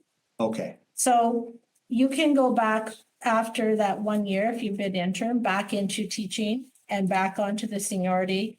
Okay, but there's a limit on that, and it's based on the collective agreement for the teachers. okay. I thought it was 2 years back when I was. Okay, Yeah. I was just wondering. No, it's a good question. Okay, that's it. Is it for now? Okay, so. The question. One more quick question, actually. Comment. Because I'm following up a little bit on Jody's comment about it seems to be quite intensive, but at the same time, I guess in my mind, it really reaffirms to me that it's much more transparent, that there'll be no That's right. questions about how a person got from A to B to C. You don't have to be a friend of the director to Right. become a principal, right? That's Yeah. very clear on what you have to invest. You have to be intentional about wanting to do this. And yes, it does take time, but I think that also lets people know or kind of substantiates the fact that it's a valuable thing to do, right? That's That I'm right. going to invest this in my career. I'm going to invest the time to do this. And it's very clear that, you know, we all have a shot at this depending on what our skill sets and knowledge and abilities are. And I That's think right. that's wonderful. I'm really pleased to see it. Thank you. Just another quick point to add, the clear criteria also helps for those individuals who are not yet ready, but then can look at that criteria and say, okay, I've got strengths in this and this, but I really need to work on these two things over here. So it's not just getting to sort of the first part of the phase in terms of what I submit. It's also how I start to think about leadership over time for me and my journey as an individual and a professional and a personally too in that way. So I think that piece is so critical to be able then to make that transparent, let people know. It allows us as senior staff to really promote those competencies, the skills, the experiences that we're looking for in the leadership role. Because as Jacqueline said, we're going to need people to step into these roles more and more moving forwards. I think just to add on that piece too, is that, you know, it's just always easier to give people feedback if like you see what the posting was that we're going to put out. People can link to the rubric. They can link to everything that's here that I'm showing you. Everybody will be allowed to see. And so that's the transparency piece. And then the rubric in itself is to be able to have those coaching conversations with people about how can I improve? And I think the other thing is that education is one of those fields where, although we're worried a little bit about retention, historically, you know, people stay, you know. Brian, I'm looking at you. You're still here, right? Doing I was thinking you taught, you be an administrator, where educators that got that, but no, like that education at heart kind of thing. So I feel like we have historically seen that people are staying. And when it didn't feel transparent, it also led to a lot of bad feelings. Because the other thing of this district, which is the best thing about it, right? One of the best things is the size and how you can be in conversation with people and know them so well and their family. And it can also be the bad part sometimes. And so this is about taking that piece away from it and being able to be really just more objective about this is what we're speaking to. So I'll go to the next part, and then if there's more questions about this at the end, we can talk about that too. The only thing is now I'm not like slideshow sharing it. So how do I do that? 1 second. Slide. No. If you just go to slideshow, at the top right there, Jacqueline, it should pop up. Oh, there. Okay, thank you. Okay. So we're past you got hired. We made it. After that, it's not as intensive. So new to administration. So we put in there, this is for your year one as a VP, but it could be your first year as a principal. It was really important to the group to say, I've been a vice principal for 4 years, 3 years, whatever it is. Now I find myself as a principal. I want some of this support too, because learning alongside somebody, at the end of the day, the principal is the one it stops with, and that's what people are recognizing. So that's why we put it. It's support for new administrators and new assignments. The sunshine was really important to this group. They felt it was important to say, they want people to feel grounded in their first position. They want them to know that you've got this and we've got you. And that's so like, it's a really nice kind of sentiment, and it was important to them that we put it on here. And we did, because it speaks to where they're coming from. So this is the plan of what would happen in that first year. The piece in the middle, the tabs, those are the different sessions. So there'd be 5 sessions that would happen. And then the little dots talk about some of the things that we would have people participate in. So an example, the Ontario Principals Council, that's OPC, they have wonderful resources. And so we shouldn't put in the labor intensiveness of creating our own, because they're there and because they're OPC members, they can access them. So one of the example of what we found was there's a like a self-directed module on the TPA process. And it's like $65 for people to participate in it. It's very affordable. And then they would do that. And then their next session, that's what they would share and talk about. Teacher performance appraisals. Gosh. I feel like I'm doing better. I'm able to figure that. Teacher performance appraisal. But that's a really big part of the job. And there's important dates and timelines in it that if you don't follow, it doesn't help us. Yeah. So also just thinking about activities that will help to establish an administrator support network in that group. We'll continue to engage them in sessions, and some of this will get more fleshed out. And then ongoing mentoring, capacity building. We also put in at the bottom here, this book study throughout the year, and we're naming a specific book. And the reason is because on our next slide is Back to the other one where you said ongoing mentoring. So I'm assuming at the start of the year, so school startup checklist, one of them would be mentor. so the school startup checklist is really working with people, say, what do I need to do at the start of the school year? I'm in this new role. What would I need to do? The mentoring in this program is usually the people that are running the new to admin. But they often will also set people up with a mentor. Okay? Yeah, that's why I was asking, Yeah. right? So if Yes. I'm a new principal coming in, right, do you have a more experienced principal that Right. would mentor me? I would be assigned that person. Right. And that would be like almost like from day one. Yeah, it would be another person that you can call and chat to or connect with. Yes. And so then in this next slide, the mentoring and ongoing capacity is ongoing support for all administrators. And so you'll see that the tabs here say in development, because this is the part that we're shifting and thinking about. We know that we want to do this continued investment and growth of our leaders. And one thing that the group has landed on and we feel is important is there's this program, it's a course, offered as an additional qualification, that's what an AQ is, through the Ontario Principals Council on mentor coaching.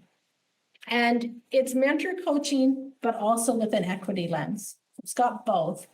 And our goal is, and what we are planning to do, and right now we have 15 people, 15 principals in the district together taking this course, and they're running it just for our group. They came in person last month, met the people. The other pieces will be virtual, but the group of principals are still going to get together and connect with the instructor. And we're going to use their model. So these words around here, designed alliances and building relational trust, ongoing skill development, practice coactive coaching, transformation, that's all from this course. So last summer, Shelley Gagne, Pete Burnett, and Angie McGregor Stewart took this mentor coaching course with an equity lens. And it was so impactful for them. They went into the summer, and I remember they're like, what were we thinking for this? Because they had to do it throughout the month of July and into August, and they had to practice the coaching and things. And all they could do was talk about it. Susan, when you'd see me walking with Angie in the summer, that's all she was talking about was how good this course was. So then we decided through the leadership committee that we would offer it to them to take. And people have done one session and they're like, oh my gosh, it's amazing. So that's the decision that we've made, is that we would get everybody the course. And we're pretty close, actually. We're about halfway there already. They would take that course and we would pay for it because we have it through their terms and conditions and some other funding as well for professional development for them. And then we would use the structure to provide support as mentors to each other. So principal to principal or principal to vice principal, and then ripple it out to support the conversations that they're having, say in a high school with their department heads or with their teachers. And what they would like to do over time is see how through our senior admin meetings or our CAS and ACEs, how they would use that time to share back mentor, it's kind of mentor to mentor. So they're going to be their own kind of guide on the side. you know, Renaud might tell me who he's planning to try these mentoring techniques, stages, questions with in his school. And next time he comes back to senior admin, he'd share how it's going and I would share mine. And they have templates on how, you know, you engage in this conversation. Again, the nice thing is it's that investment. We'd like you to take this course. We are going to facilitate the funding for it. For some people, it's an additional qualification. It shows up on their OCT, their Ontario College of Teachers record qualifications card. Like it's a thing and it'll be of value to them, but also the value that they're seeing in how they think they can support each other and people in their school. And so our goal is that whole wraparound from when you start and you come to that first dinner that says, would you like to be a leader, and how we follow through and support people throughout that. That's what we're looking at. This kind of goes with the mentoring capacity, ongoing capacity building, and it was really important to them that we put this in. There's a vision around mentor coaching, and how they've outlined it is you have an attention to your own learning and a holistic approach to working with others so that you can make a commitment to transform. That's kind of the vision that they're looking at. And then in terms of next steps, so we're going to get together before the end of the school year. We're going to finalize dates for everybody so that we could go ahead and send that out and people would know when they come in the fall, oh, I'm an aspiring leader. Here's what dates things will be. Same thing, we'll send out all the dates for the hiring. People can go ahead and be looking at that, having conversations. It says in May, that's probably going to be June because May's almost over apparently. I will be meeting with OPC. So their two leads are Amy Johnson and Jody Kitson-Roy. And that's who I've had 3 labor management committee meetings this year. And we're adding this fourth so we can review how it's gone through our first go through. And if we feel as a group we need to make any tweaks, we can. And the other thing is we're considering the possibility of some mandatory courses throughout the process. Again, they would, in addition to the mentoring one. So for example, special education for administrators is an additional qualification through the Ontario Principals Council. It shows up on your OCT record card. But it might be, you have to get that course in order to move from VP to P. And we see a lot of districts have done that. And I myself took the course a number of years ago, not actually having ever done spec ed quals through my regular programming. And it's very valuable. And it has the lens of what do you need to do as the administrator now and respond to needs that are being presented in your school and the human rights lens and some of the things that Jenny was talking about, the competing rights. So it's probably something we'll land on. We just hadn't had time to finalize that. And I definitely would be bringing that to exec as well to discuss it. And so the last thing is I just wanted people to know and recognize and thank this committee because at the heart of things, I'm passionate about this. It's important to me, but it's always important to hear voice. And this committee came together, shared their voice, have carried the load, have done lots of this work. And I just wanted to make sure that they were recognized as well in the process. So that's it. So I'll take any questions if people have them. Thank you. Well, it's nice to know that, 20 people can get together and, the document right that you produce is, it's almost makes me want to go back to school and be a principal. Ooh, look at that. See that, Jody? He wants to come back. Teacher first. No, I don't want the paperwork. So, yeah, awesome. Any questions anymore? Yes, Steve. So a great presentation, a little different than I thought it was going to be reading this, but I wrote a note down about the professional development, and I think it ties into the next presentation I'll pick, was the communication aspect of our leadership. Okay. So, I mean, I forgot I was going to say, great organizations and great companies have great leaders. We have great leaders. So, I want that to be clear.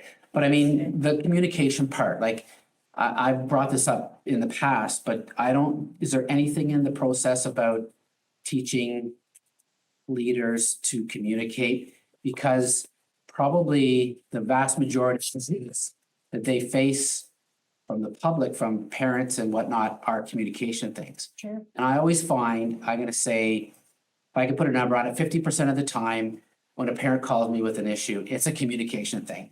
It's not that the principal was doing anything wrong or they weren't addressing it, it's how they addressed it. I mean, Yes. an example would be simple, like, we took communication skills in terms of what do you do when you address a concern? You always acknowledge it. So that makes the person feel that they're being listened to, and you have to tell them something you're gonna do for them. And that eliminates like 99% of the objections, and it's phenomenal how it works. Is there anything in this program about communicating with, especially parents, those people that they are gonna deal with on a regular basis? Not just teachers, but parents mostly, is yeah. where I'm going with. For Yeah. sure, yeah, like if there's a problem that's bubbling up, how do we? Yeah, it came up in the PIC thing as one of their top 3, right? The communications part. I will certainly bring it back. Dave, the other thing is to note that in the Ontario Leadership Framework, there is a piece around that building relationships, communication, but I'll make a note of it too. I think that, a lot of the things that when we talked as a group about what was important, was also recognizing those skills of working with people and how can we help people to develop those, because I agree with you. It's most problems between anybody at home, in a classroom, somebody greater from the community, it comes back down to relationship and communication within that, right? How do we build trust? How do we ensure that we're communicating clearly with people and that they feel heard, right? And then that we can say what we will do. So I'll also make note of it too. I do think it's a really important skill. Thank you. Jacqueline, may I just in terms of the mentor coaching course does have a large, has a large component on communication and how to listen and how to really listen, how to listen to understand, and guides for having conversations and asking good questions and all those pieces. So it's Nice. a very big component of the mentor coaching course. So I think that you'll find that people do have the experience to practice through that course as well. And sometimes having those templates, like I always have one on my bulletin board. So when I get a call, I can see those prompts if I'm feeling like this is a tense conversation. It grounds you, right? Oh yes, here are the types of like sentence starters and conversations. They're important for people to have. Meredith, you have something to say? Yeah, I just wanted to add, because I think it's a very relevant point, especially in the communications world. I have a mentor does my job in another board. And one thing that she has shared with me is that she goes out and has one-on-one meetings with principals at each school, and talks about some of the, media training, communications, trying to get ahead of issues before they start. And it is something that I would like to start doing perhaps next school year. I felt it was premature to do it while I'm still learning, to go out and tell people who have been in the position for a while, but it is something that is on the radar to do from this position as well.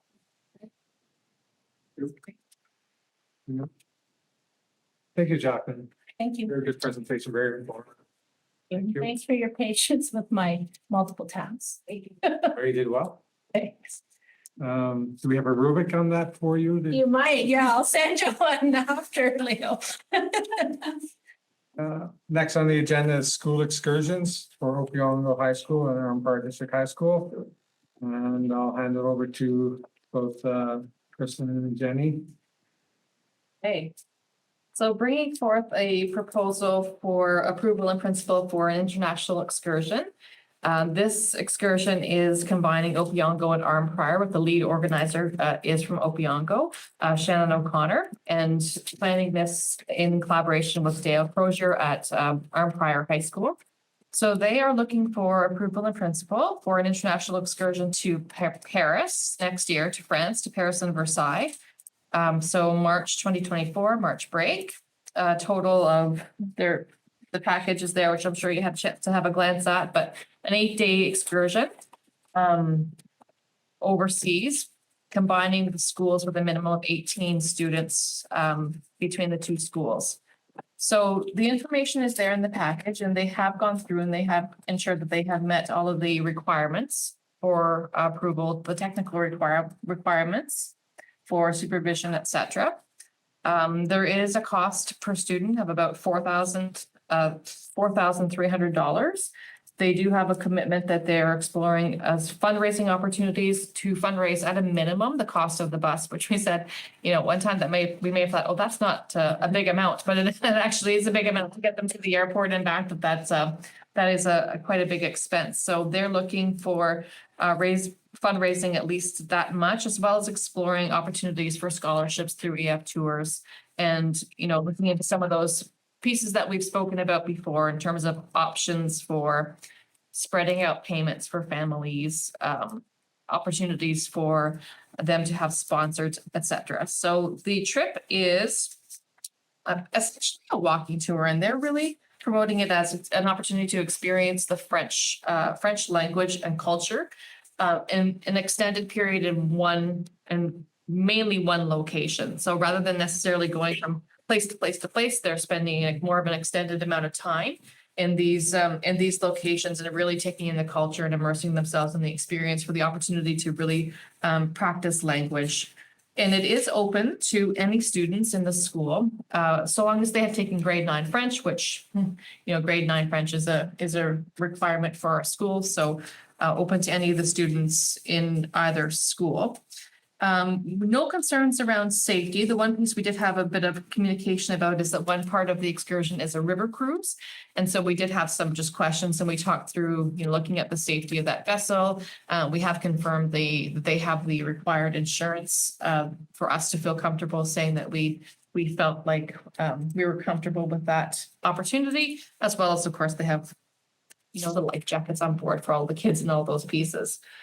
So we're happy to take any questions that you might have, or if there's any other information that you would be looking for. There been any applications for scholarships put out yet? Not yet. They're right now waiting for the approval of principal. They've started to advertise and they've begun some initial communication, but once they have things sort of more settled in place, then they're going to explore those opportunities. And then we have suggested to them that they collaborate and get in touch with the other people in our district who have recently organized excursions as well, to ask them sort of the steps that they took and to spread the knowledge of what that process was like for them. Just to follow up, I'd be really interested.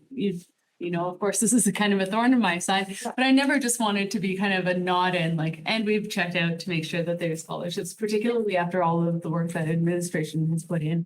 But I would like to see coming back on this review, perhaps after, if it is approved, to see what types of engagements or attempts at engagements there are to reach out to students who might not otherwise academically or socially be attracted or be pulled into these opportunities. So I would like to see a little bit of coming back to show kind of the proof of the pudding, or the evidence that other students are being engaged and that they have meaningful opportunities to participate, notwithstanding that their family would not, even on a payment plan, be able to afford this. I believe there's been a commitment to bring some back in the fall, correct? Yeah. A piece I'd add through you, Mr. Chair, just a point for Trustee Prismo. One of the things that we'll look to do, bless you, is really in the spirit of our international education initiatives. And there's very few things that bring in monies to the district, but one of the things that does is international students.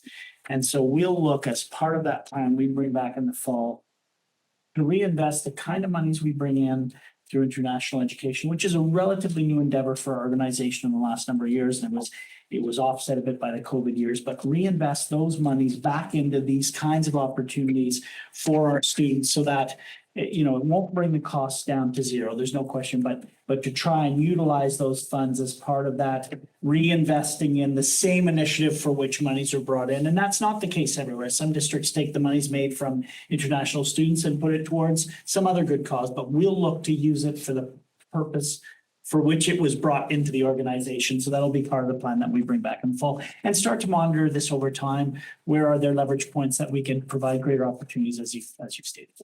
I'm really heartened to hear that. I think that's so economical and such a great plan and really relevant. I look forward to the fall. Thank you.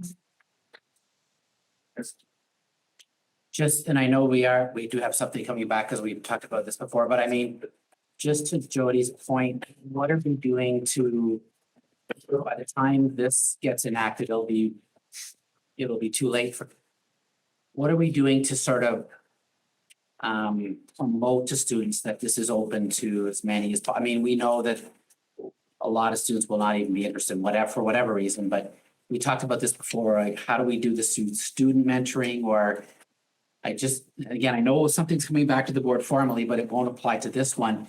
Just in terms of so kids think they do have a chance. And then secondly, I was surprised to see that it's considered a high risk activity. And I'm wondering if that's just from insurance purposes or I don't know. We had that conversation. Gee, anytime we go on a plane and take children, to an international opportunity, is there an element of risk to that could be higher than taking them to Shopwoods? Maybe, So we did have that discussion actually of whether or not we would designate it high risk based on that. And to be honest, it's not the nature of the activities that they're doing. It's more just that there is a level of supervision and to this activity that requires a very careful approach to ensuring that everyone is safe in that opportunity. So yeah, but an interesting question because we also debated it and we checked it and then we crossed it and then we thought, so. Yeah. Just add, sorry, go ahead. I was just gonna say, as somebody who was doing some of the updates on these forms, I think that was still meant to be under the OFIA guidelines. So a trip might be to go and do like rock climbing or go like one time when people were going to Costa Rica and they were doing these hikes and stuff, might be different than traveling to Paris. And from a high risk of the actual activity when you get there. So yeah, we might just need to add some clarity to our form. I think so. Yeah. Turn over to Superintendent Riddell for a comment around the kind of points on access for students. Oh yeah, in terms of access for students, so the trips are really well advertised at a school level because they want as many kids as possible to engage. So it's something that's visual, it's something that's also audio, it's something that's encouraged by teachers. And certainly through the group that presented from Arm Prior and working with EF, but for scholarships and the fundraising is immense. So that's something that will kind of, exist at each school without crossing each other out and conflicting. But that'll certainly be a key part of that.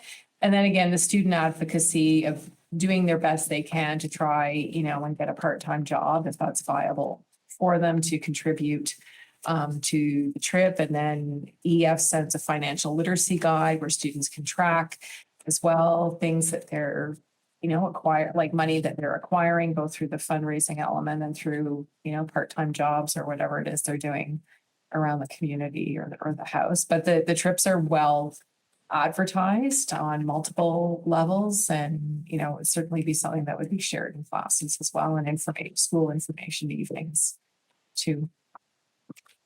Just on that last point, it's something that Trustee Morris was, or sorry, no, it's you.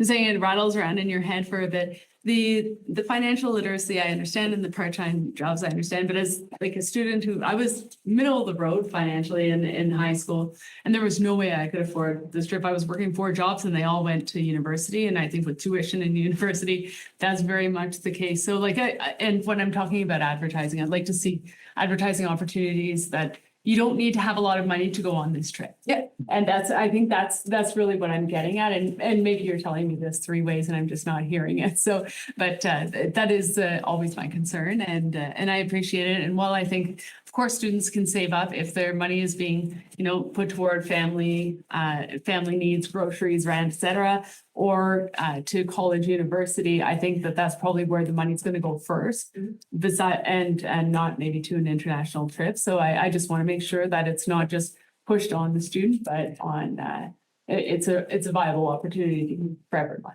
Combination on the part of the student, but also on the system to try and assist in that way, working together. It's like, so the only thing I can think of is like Jumpstart with Canadian Tire, like everyone knows what it is. But they originally, when they started advertising it, they were very clear, I think there was subtle advertising, but it was very clearly geared toward families that could not afford to have their kids play hockey because they couldn't afford the $500 for equipment.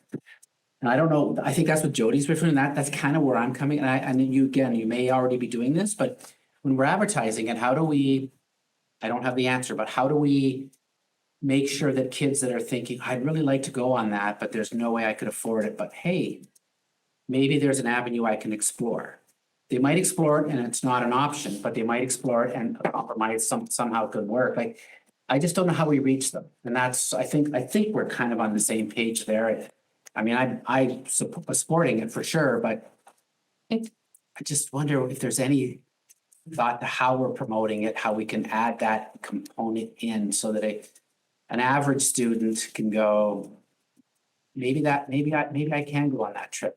I don't know if that's the right way to phrase it, but It is a really difficult balance, isn't it? Because we have, well, for sure. we have to think about what's realistic and feasible because, there are many students who would benefit from the opportunity of the trip. And so it's a conversation that I think that we need to have with our school teams in terms of how are they approaching those conversations? And how are we communicating what is really possible and ensuring that what we're communicating, if we're saying it's possible, it needs to be possible. Do you know what I mean? Or at least that if we're saying it's possible, at least we have something that we can explore. And so I really think it's going to be something that our school teams are going to need to be really thoughtful about because we can't commit to what we can't see through, right? In terms of being able to support any student who wanted to be able to participate in the opportunity. But there are ways that we can look at whatever resources we have possible and consider what is the approach that makes the most sense in terms of how we go about communicating and figuring out what students we may encourage to explore other options. Yeah. Maybe it's just a question like need help fundraising. Yeah. Contact. Right.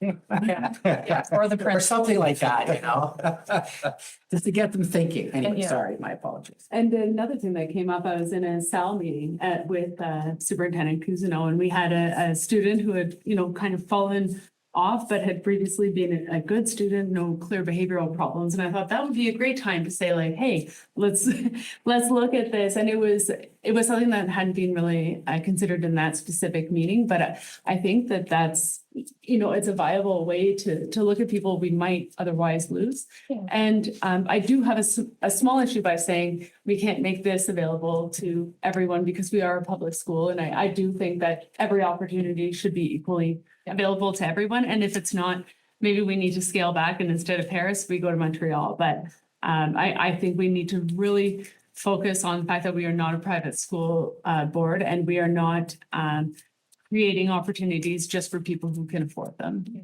We need to have a very thoughtful approach. I understand what you're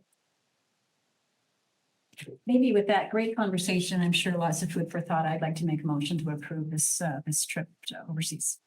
Right, so the motion is that the Renfrew County District School Board approves in principle excursion request from Opiongo High School and Armbar District High School to travel to France from March 7th to 14th, 2024. So we have a mover, we need a seconder. Thanks, Mike. All in favor? That's passed. Thank you. That concludes my agenda items. Require a mover and a seconder to go close committee of the whole. Thanks, Judy. A seconder. Brian, all in favor? Committee of the whole is closed. Okay, so board, give you maybe 5 minutes, just a 5-minute refreshment comfort break. And we'll get going as soon as we can. Yeah. But I hope. Nice to meet you. So you have a presentation, right? So I'm gonna try to connect your computer. If it's okay, if you want to come up here. Stand back up. I can. I have your presentation. It don't work. And we have $3 I didn't actually shut off.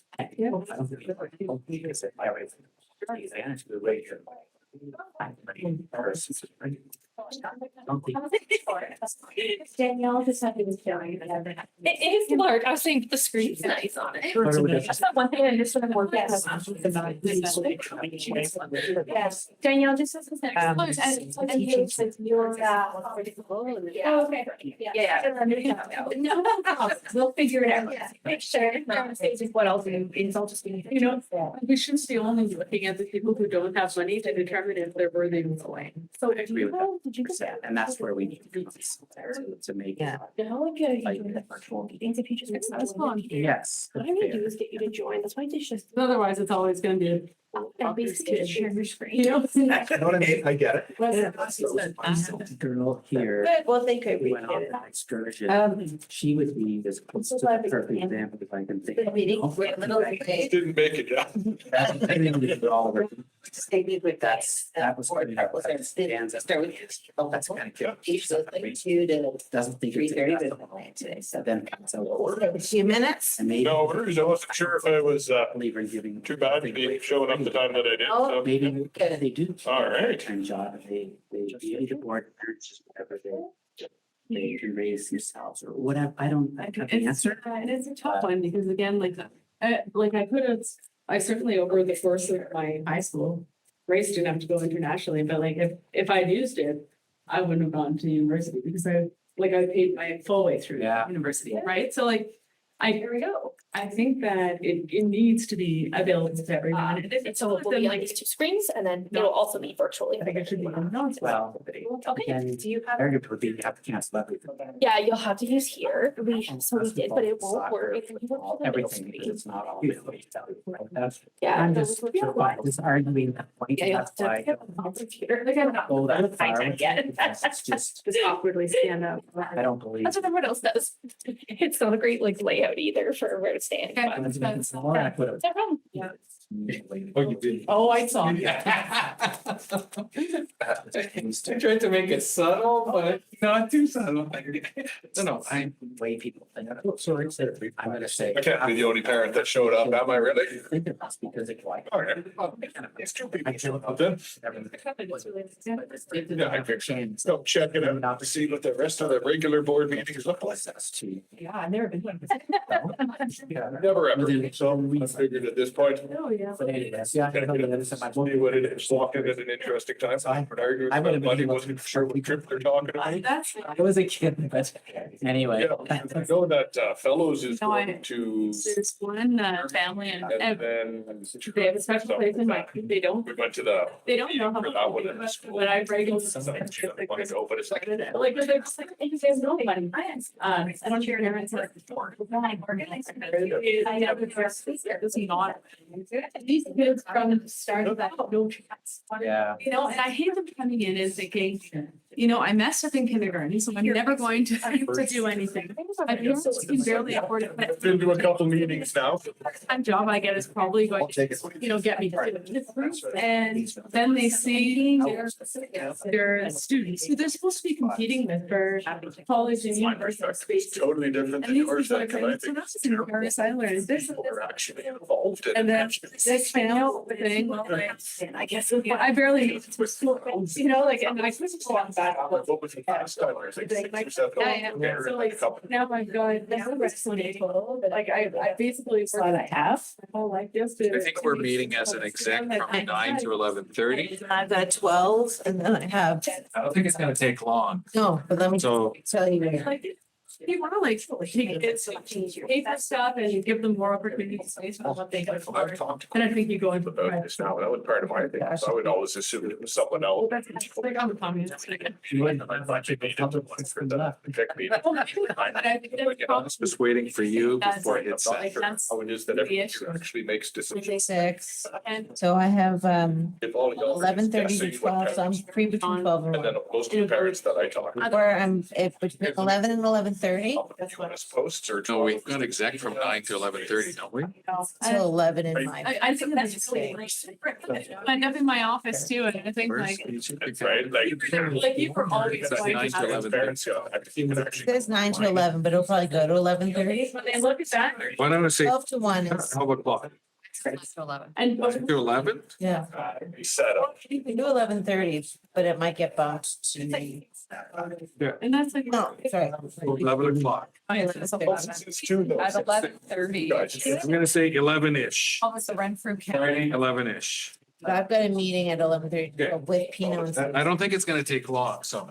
Because we're not getting more money from you, or you're not. You know, and if we're doing something that. Oh, it's. Okay, just to check it, clearly, you know. There's stuff. I said, so, yeah, so you'll never walk by the fourth. Man, she's here. I don't think It's gonna be back. Just regular. Someone might want to know, someone wants to know. No, there's no meeting Want tomorrow. that, that was sent home, someone. So Linda's. Like a her- lot one of their things with their many applications are being contributions. shipped off. Like, I think the parents need a bit more responsibility. Yesterday. I found out late Friday afternoon, but I didn't, like, I'm kind of off, so I didn't look at it until over the weekend. I wasn't gonna send it on. Yeah. But that doesn't change. Whatever we're all on. People that need to be. I'm pretty sure I just, I replied all to. I hate, no, and Tony's great. Yeah. Yeah, those we don't, it's really. Yeah, There's still. like if they come at 9 o'clock, I could. I have no idea. I know someone. Facility served, and I think it and they're underrepresented. It's also a different portfolio, it's a different angles, right? Okay. It's like communication with those parents where they're seeing, then it's to really amazing. How long ago, but. Right. Your cousin's gonna, very, Yeah. Looking gorgeous, so I think she has that nice. Look. God, I can. nice wheelchair. Go sit and. I didn't want to step in anyone's way, but they showed up late, so they're like. We cruise around the garage. So. Yeah. Okay. That's gonna help her, yeah. Like the rock, What? like the rock. Okay. The ROM, I will forget it. I forget everyone else's names as well. I have lots. Okay, so we're on, oh, You got 2 minutes, actually a minute and a half now. It's on. Okay, yeah, we have lots. So just sounds like play them fancy your name, like, is it Don here or Dan? We got Taylor and me. Yeah. Of course, they were. I'm not gonna like steal your thunder. Yes. That, you know, they need help like for Yes. graduation coaches and so on. But I just wrote an email about that. That's a good agenda, that's, Oh, yeah, yeah. We talked about, we have to. Well, graduate. Yes, I think so. No, I said I was. Already government just- Just needs in my mind. but I don't have to do that to your folks. Right. Whatever you have to do, just pick up. I just find it's dirty. Yeah, it's dirty, absolutely. I'm listening to you. Yeah,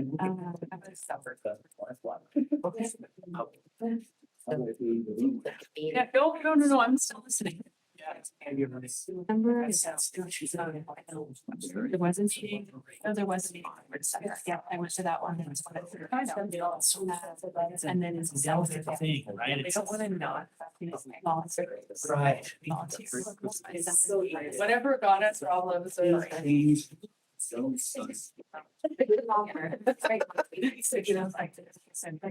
Okay, great. I'm Rachel, that's right. But I think, yeah, it speaks so.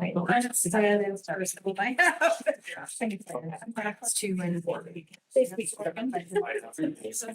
I spread out like. Yeah, five rooms, just keeps going.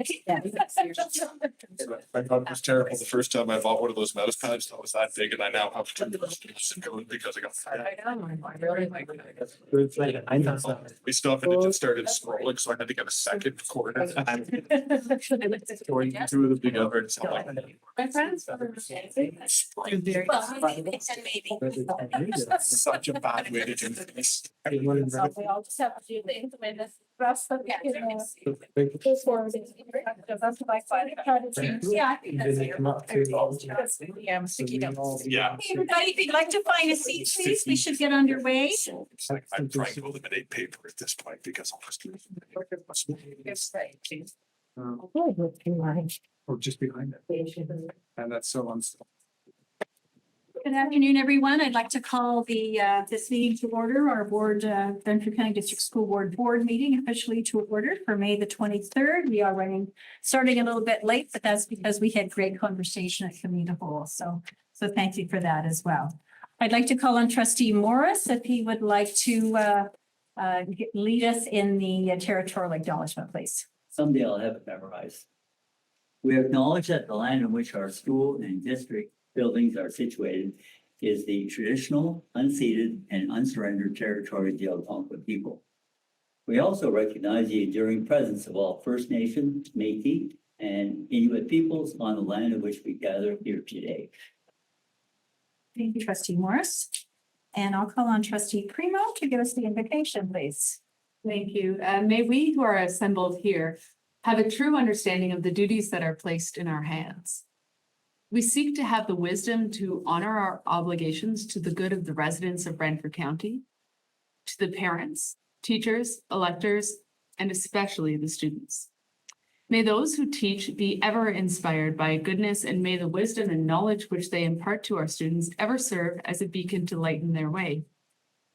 As trustees and administrators, we will work together with integrity, perseverance, and respect to the fulfillment of the trust bestowed upon us.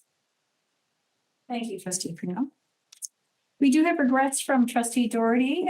She unfortunately was not able to be with us today, and our two student trustees are virtually online with us. So welcome to Student Trustee Biggs and Student Trustee Novosedlak. With that, I need to have a motion to approve the agenda. I'm assuming there are no additional agenda items. I should ask for that first.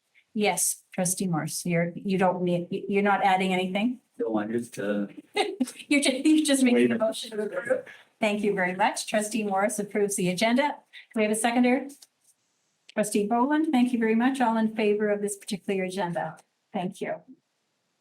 And conflict of interest based on the agenda. Does anybody have a declaration of conflict of interest on this agenda? Seeing none, we'll move forward. I do have, I need a motion to approve the minutes of our board meeting of April the 23rd, 2023. Do I have a mover and a seconder? Trustee Gannett moves, Trustee Morris seconded. Any questions or comments on the minutes? I think they looked fine to me as well. All those in favor?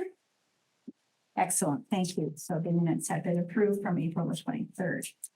Okay, and I know what we are all here for really is our presentation today. So we're very excited to have our presentations are always excellent. So I know that this will be excellent as well. And I'm going to turn it over to Director Buffoni and Executive Officer Kathleen Jemison to introduce our guest. Sure, thank you. And I always appreciate how you pronounce Jamison. My husband would love it. Oh, good. I'm very pleased to introduce the trustees and my colleagues to our PIC chair for the year. It's Danya. Sorry, I just messed that up after asking you.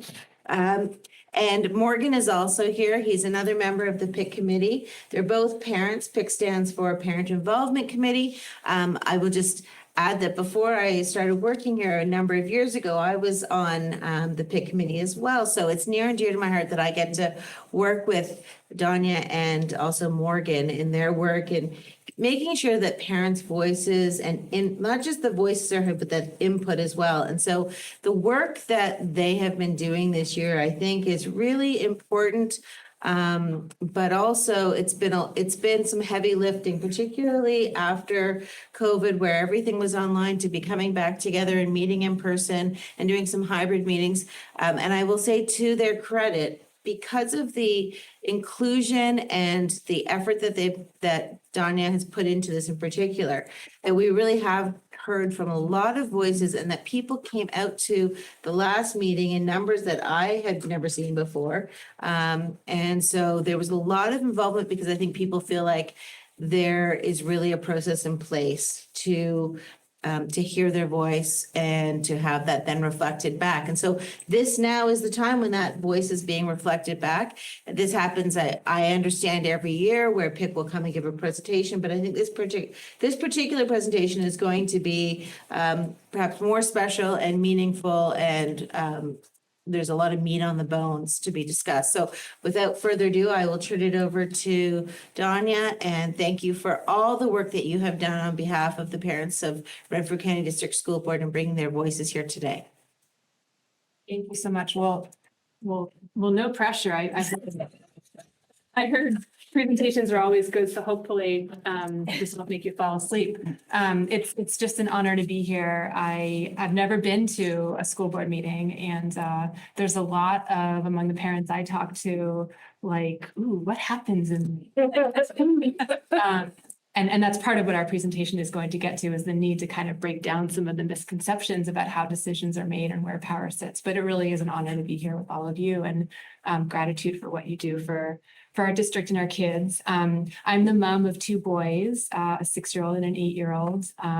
I've worked around children my entire life. I'm not an educator, but I really care deeply about young people. And when I look at this community, I just can't help but think about what kind of community are we working right now to create for the children that are to come, and not just for my kids, but for all the kids in what I think is 10,000 families, right?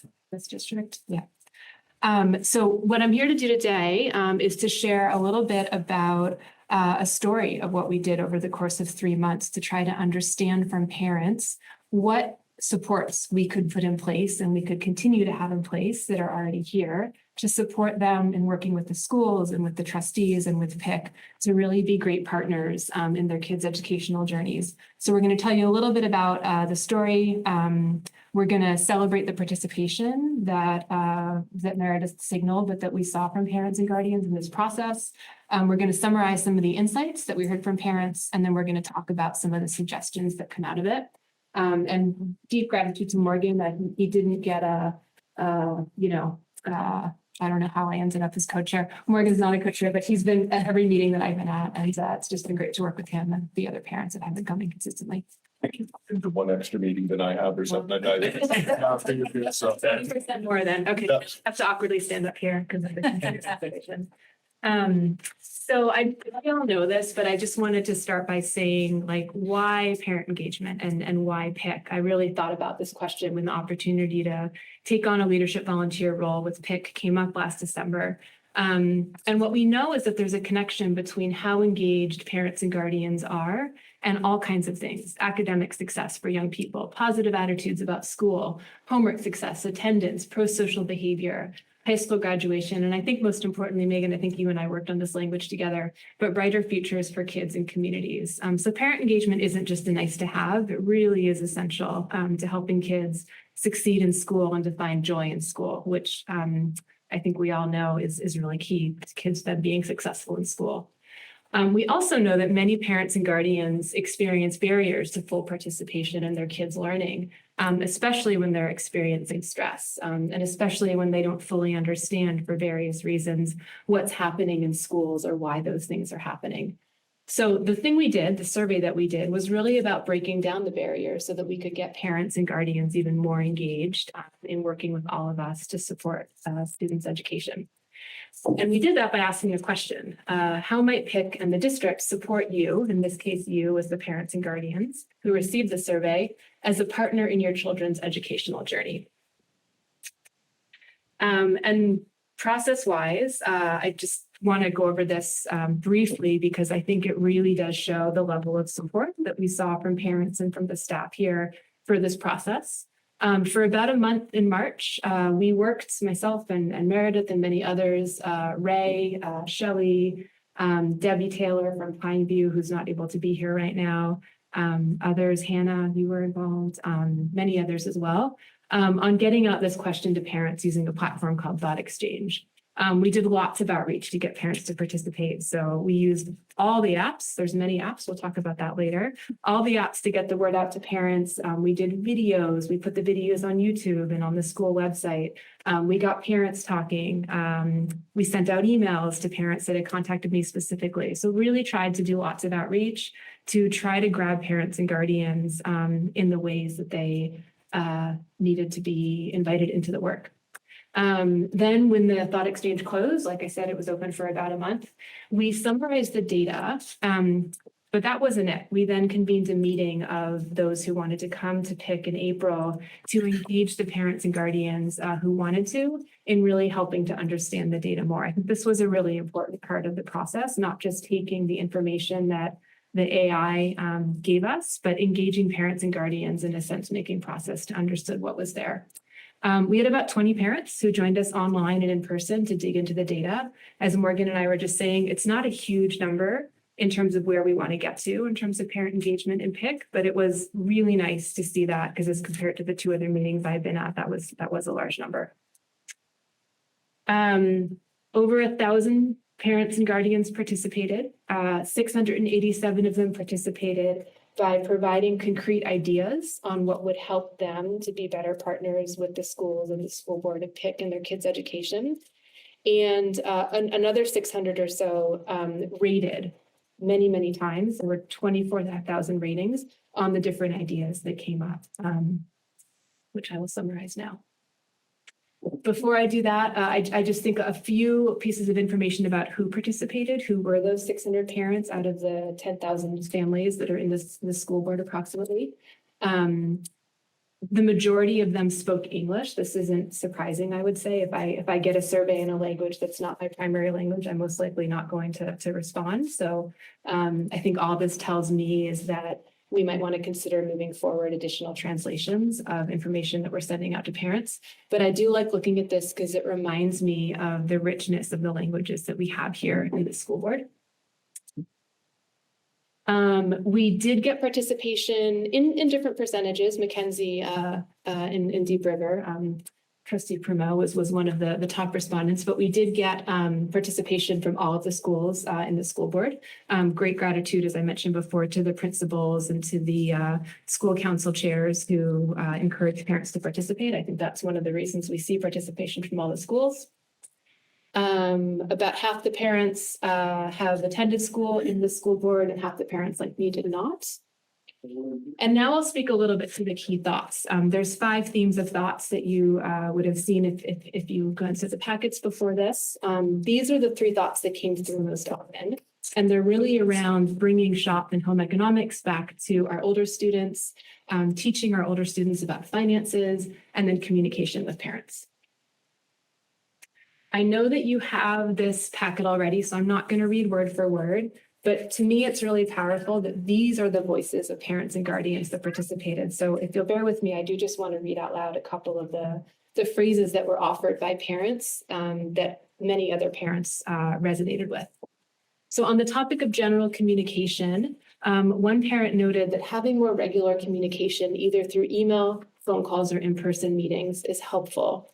Keeping us updated on progress and having open communication about all aspects of what's going on in the school. These are things that the parents really appreciate having. There was a theme of thinking around specific communications, specifically about the classes and specifically about the students that parents have in the school board. This sentence really stood out to me. Early intervention by parents is key. Parents really want to be partners in this kid's education. If I know that my child is struggling, I can, and I have made additional time to support them. Wanted to just highlight this one here too. The more we know, the more we can help our students. Not all students go home telling their parents what they learned and how we can help them. I have an 8-year-old. I have to attest that feels very true these days. Deep appreciation for the qualified and caring teachers that are in the classrooms. And I love this theme here so that students can learn and feel good about themselves. And that was around the theme of instructors and instruction that came up. There was a theme around content of curriculum. Again, this came up in the summary slide, but deep interest in having real subjects like accounting. Kids need to learn about life skills and how to prepare for the future. Lots of interest in having kids get trade courses again. And I understand from Director Buffoni that this is in the works and that I believe you were having a conversation before I came in around secondary school instruction and trying to bring, I won't try to get to all the details, but I know this, like other things, is in the works. There was a theme around apps and communications. We've signaled this already, but deep interest in having a standard platform for all parents to use rather than each educator using a different one. I think what's true is that, anyway, I will say that. Lots of thoughts around bullying as well. Listening and actioning the concerns from parents, dealing with bullying, not being condescending toward parents who are looking for help. I know that these are strong words, but to me, it's really the emotion behind them, regardless of the choice of words that parents offered here that I think is important. Bullying is very hard to deal with. Any of us who have experienced a child who is being experienced as a bully or who is experiencing bullying knows what a devastating impact that has on our students and on the families and communities they're a part of as well. So the language is strong, but I just wanted to name that as something that was a repeated concern that came up. And now I'll get to some of the suggestions that come out of the input that parents offered. The first one is around general communication, sharing out in lots of different ways materials that are on topics of interest to parents and storing these in a central location in case parents miss them the first time they go out was of great interest. I put here a couple of the things that came up on the Thought Exchange survey and then in our April PIC meeting about as examples of the kinds of things that parents would be eager for more communication on. Second suggestion around general communication is to update the public board calendar to make it clear what the various committees and meetings are about, what is open to whom and how to join. I made a little light of this when I first got up here, but I think there is misconceptions about what these rooms feel like and who can come. I think there's misconceptions, about PIC as well. One of the reasons I think we get low attendance is parents I talk to don't really know what happens there and don't know how their time will be used if they go. So definitely see an opportunity that PIC is happy to partner with the staff with around making it even more clear, communicating in multiple ways what the different open forums are all about, what happens there, and what kinds of input is collected there from parents. Onto the idea of specific communication on class material and student progress. The suggestion is to encourage each teacher to email parents within the first months of school, early information on learning goals, how to get in touch, and how parents will know if students were struggling was a real hot topic of conversation when the April PIC participants met in this room and online. Around content of curriculum, suggestion, again, related to continuing the work that I know is happening around bringing grades 7 and 8 into the secondary school curriculum to improve access to life skills and trades. Suggestion, again, to adopt a single app that schools use to communicate with parents in all of this, in all Renfrew County District School Board schools, along with training on the app and clarity before the school year starts on how parents who may not have devices and internet that are necessary to access the apps, how they can get support for those if needed. Related to bullying, deep gratitude for Director Buffoni spending some time with me a couple of weeks ago to come up with these. The one I'll really focus on, of course, we can't see because of the Google message, but I think I could say that. Getting parent input on bullying policies when they're reviewed was one of the main things that we were thinking might help address some of the concerns around bullying that were so prevalent in the survey.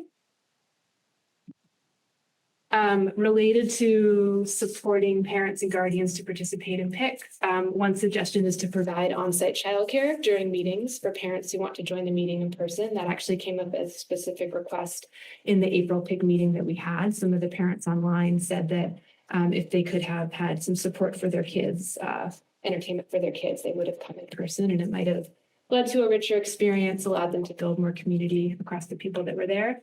And then a suggestion to post to the website and to email out the agendas and reminders before each meeting, with reminders on some of the great supports that are in place, like mileage reimbursement. These might be things that would reduce some of the barriers to parents and guardians getting into this room. That's all I have to say. I just want to reiterate, I think we have an amazing base of parents in this room. As someone who's only been in this community for 8 years and who has gone through COVID like the rest of us, you know, has had young kids that kind of made it hard, it felt like, for a couple of years to get out of the house. I didn't realize how much I was missing a community of other parents until I started to come to the meetings. So I'm grateful that they get the support that they get from the staff here and from all of you. Like Morgan, I'm really ambitious to move from 6 parents to 8 parents, which is what we had in I think September and December when I joined the meeting, to 20 parents, which was great, but still not enough. Really eager to get to a place where we can address some of these foundational ideas and engage parents even more fully, because they have lots and lots of insights to offer. Excellent. Thank you so much for that. Questions, comments from trustees and or staff? Yes, Mike? I'll start off. I had the pleasure of going to my first PIC meeting, and you chaired it. And I mean, she sets the bar high, and I just appreciate the two of you for being here and your volunteerism, number one. Number two, I think there's a lot of really, really important information in here that, you know, it's just very key, because basically we're here to serve the students.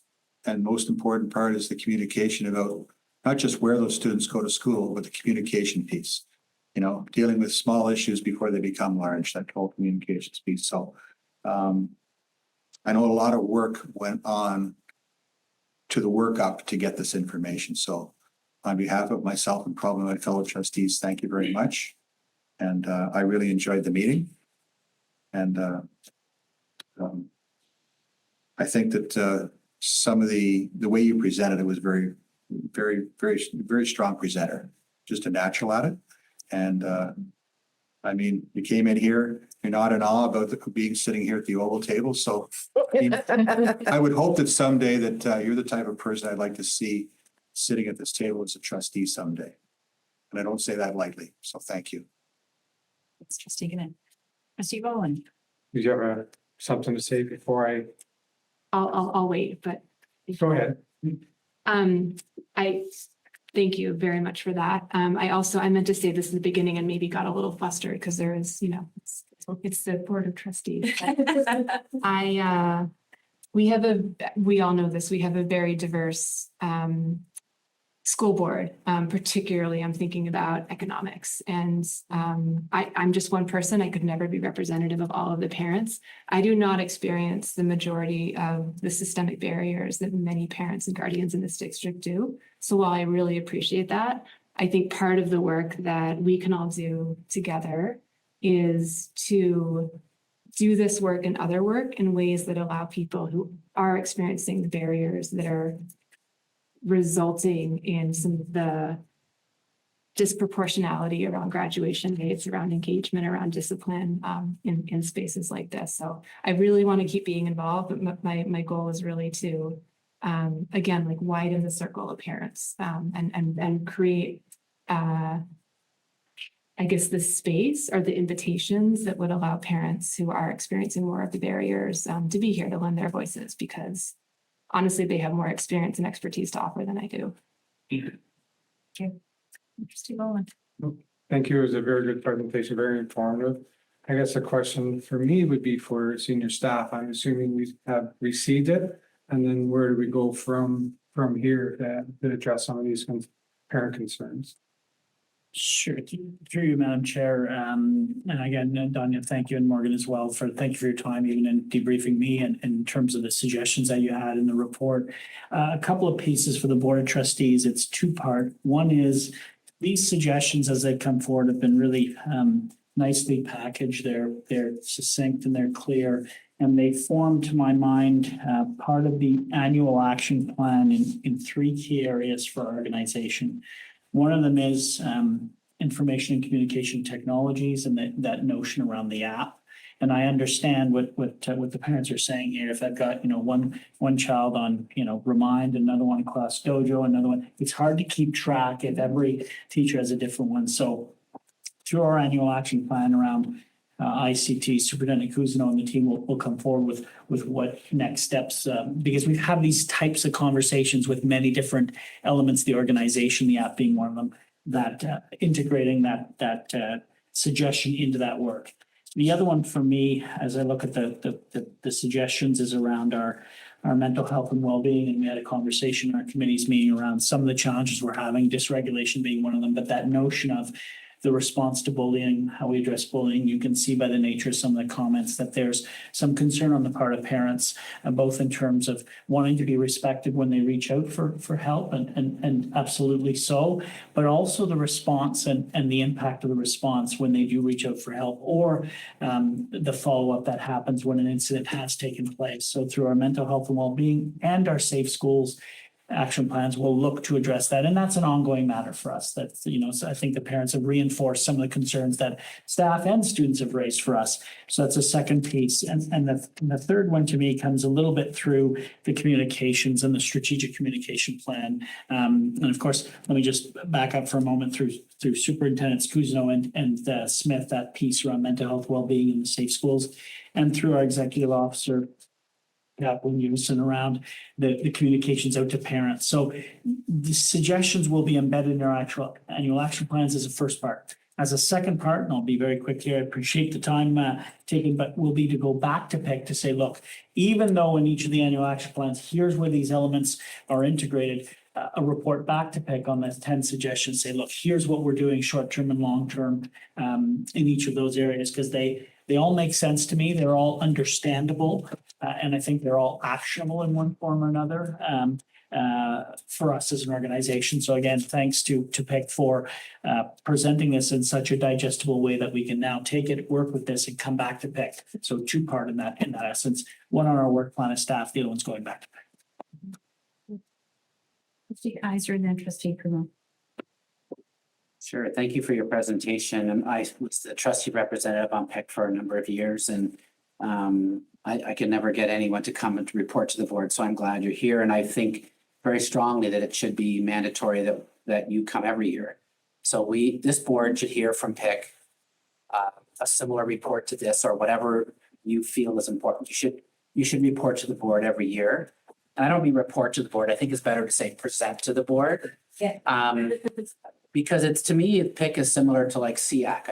I don't know how far PIC is in legislation compared to SEAC. Equivalent in terms of the notion that they would come annually. Yes, and so I'd like to make sure that that's established today, whether it's the May board meeting. I mean, I'd like to make it, that sounds like the right time because June is pretty much budget month. But I'd like to suggest that and make sure that happens. And the second thing I wanted to comment on is the communication part. And I don't mean any disrespect to this, but my daughter has one of her children in the French board, the French public board. And the other two of her sons are on our board. And there is quite a difference in how the teachers communicate. And so I know we have collective bargaining issues, and we have all kinds of things that we have to be cognizant of. But your point on that hit me very quickly, because that's what I see. That teacher communicates with my daughter regularly, typically by email. Every so often, it's actually like a Zoom call or whatever. So that's something. And then the last thing is that in terms of how I talked to the chair before the meeting, to me, helping you get more parents out means that whatever suggestions you're making to the board, that we take action on. So my original idea was give us one and we'll get it done. And I know the director has gone through a more methodical administrative type of approach, and it's probably the right one, but I feel very strongly that we need to take a suggestion today, maybe not decide on it today, but maybe ask you to go back to your PIC group and say, what's the most important thing here? And that I just need 4 other trustees to support me on it, and we'll do it. Like, I feel that strongly about it, because I'm just as guilty as anyone in this room, but typically this board can have a presentation, things are discussed, and it gets swallowed up in the million and one things that we're all responsible for with this board. And it's not like we do it on purpose, it just happens. So I feel strongly as strongly as I do about you being here every year, every May, a part of our calendar, that we do something for your PIC committee. And I might suggest you tell us what it is. That's the most important suggestion that you feel you want some very quick action on. And I think that we can probably, I don't know if my trustees want to chime in, but I feel it's important to give you something back for what you've given us. And I feel that the only thing that we can do is action at something. Trustee Primo? Thank you, and thank you to my fellow trustees as well. I did want to amplify actually what you said about barriers, because I think that is such an important point that is often lost in rooms like this. And so thank you very, very much for making it. The three barriers that I think you've identified and that my fellow trustee has just identified here is, first of all, being able to be in the room, whether it be by childcare, or health. I think the PIC meeting I actually missed because of childcare myself. And so I that resonates very much with me as a mother. And I'm very glad to hear that that's one of the issues. The second issue that my fellow trustee has raised is having a purpose at the meeting and feeling that that purpose is accomplished. And so I'm completely on board with this suggestion. I think that the way we show that we're listening is by doing, and I'll follow that suggestion everywhere. And finally, the third suggestion that you mentioned was communication. And I think that that is a huge barrier for many of the families in my school. Deep River is quite known for having some very academic families, but we also are unusual in that we have very academic families and very families who are not academic and who do not understand kind of the parlance that we see in many of the communications from our CDSB as well. Sometimes, quite frankly, I don't understand them. And so I thought that you led by example with your presentation of plain language. This is what we want, and this is why. And it's not couched in a lot of the language that regularly comes here. As someone in the legal community, I'm not critiquing. I recognize our language is ridiculous, but I do think that is an important barrier to parent involvement and consequently to student involvement that we see. So thank you very much for your presentation. I really enjoyed it, and certainly I'll be going home thinking about it and utilizing it in our upcoming meetings. Trustee Morris? I'm gonna go off another 90-degree angle just to start. Thank you so much, Trustee Primo, for talking about language. It was just such a pleasure to have a presentation that was in plain language. I was a teacher, and I was saying, when you're writing, write simple. It's the most powerful language there is. You know, teachers are guilty of conversing in education needs. Lawyers, you know, same sort of thing. Accountants, same sort of thing. It just goes with the territory. I hate getting a report. I've been on universities for a few years, and you read it. What is this? So thank you very much for a really enlightening. It was quiet, but a powerful presentation. You know, the Ministry of Education is fond of saying education is a partnership between home and the school. Yeah, right. Not in practice. You know, there are a few attempts here and there, but it should be. It really should be. One is not going to take over the role of the other. The two are really complementary. I know an awful lot of parents and households, you know, that they're trying to make ends meet. You know, there are a bunch of kids that are just driving them crazy. And the last thing in the world they want to do is attend a school council meeting or a PIC meeting. But I think you turn the corner. You've got to keep that momentum going. And my hat is off to you. First, see now, but that's an amazing thing that you were able to do that, or just take advantage of a situation where a significant number of people wanted to actually come out to pick. And now you've got some momentum, you know, the hard job is to keep it going. We need you. And I guess constitutionally, you need us too. You know, you have an awful lot to say. We don't hear those voices very often. We need to hear it so we just don't get lost in all the administrivia that comes down from the Ministry of Education, and that is just so easy. I try to make a habit of going to school council meetings. Another little tangent. You mentioned Debbie Taylor. She first of all, Pineview, which is my area. You know, there is David City. You know, not all that many parents are coming out, but at least it's one piece of the puzzle as to try to get people out there. You know, so good for her to do that. And you know, you do hear from parents at meetings like that. You hear from parents who are around the table at a PIC meeting, and now you're making that a very important connection with the Board of Education, and we listen. Okay, we're going to do absolutely everything that you suggest. There may be, you know, legislative barriers or institutional difficulties in getting those done, but we try very hard to keep in touch with families, our students, certainly, you know, what's going on in individual schools. Yours is a voice we need to hear. You don't really owe anything to anybody except, you know, the community and your children, and don't give up doing what you're doing. So thank you very much. I appreciate it. So I think you've made a pretty big impact. Thank you for your presentation. I think from what the questions and comments, I hope you feel like you're being heard and understood. I think the director's made some significant commitments.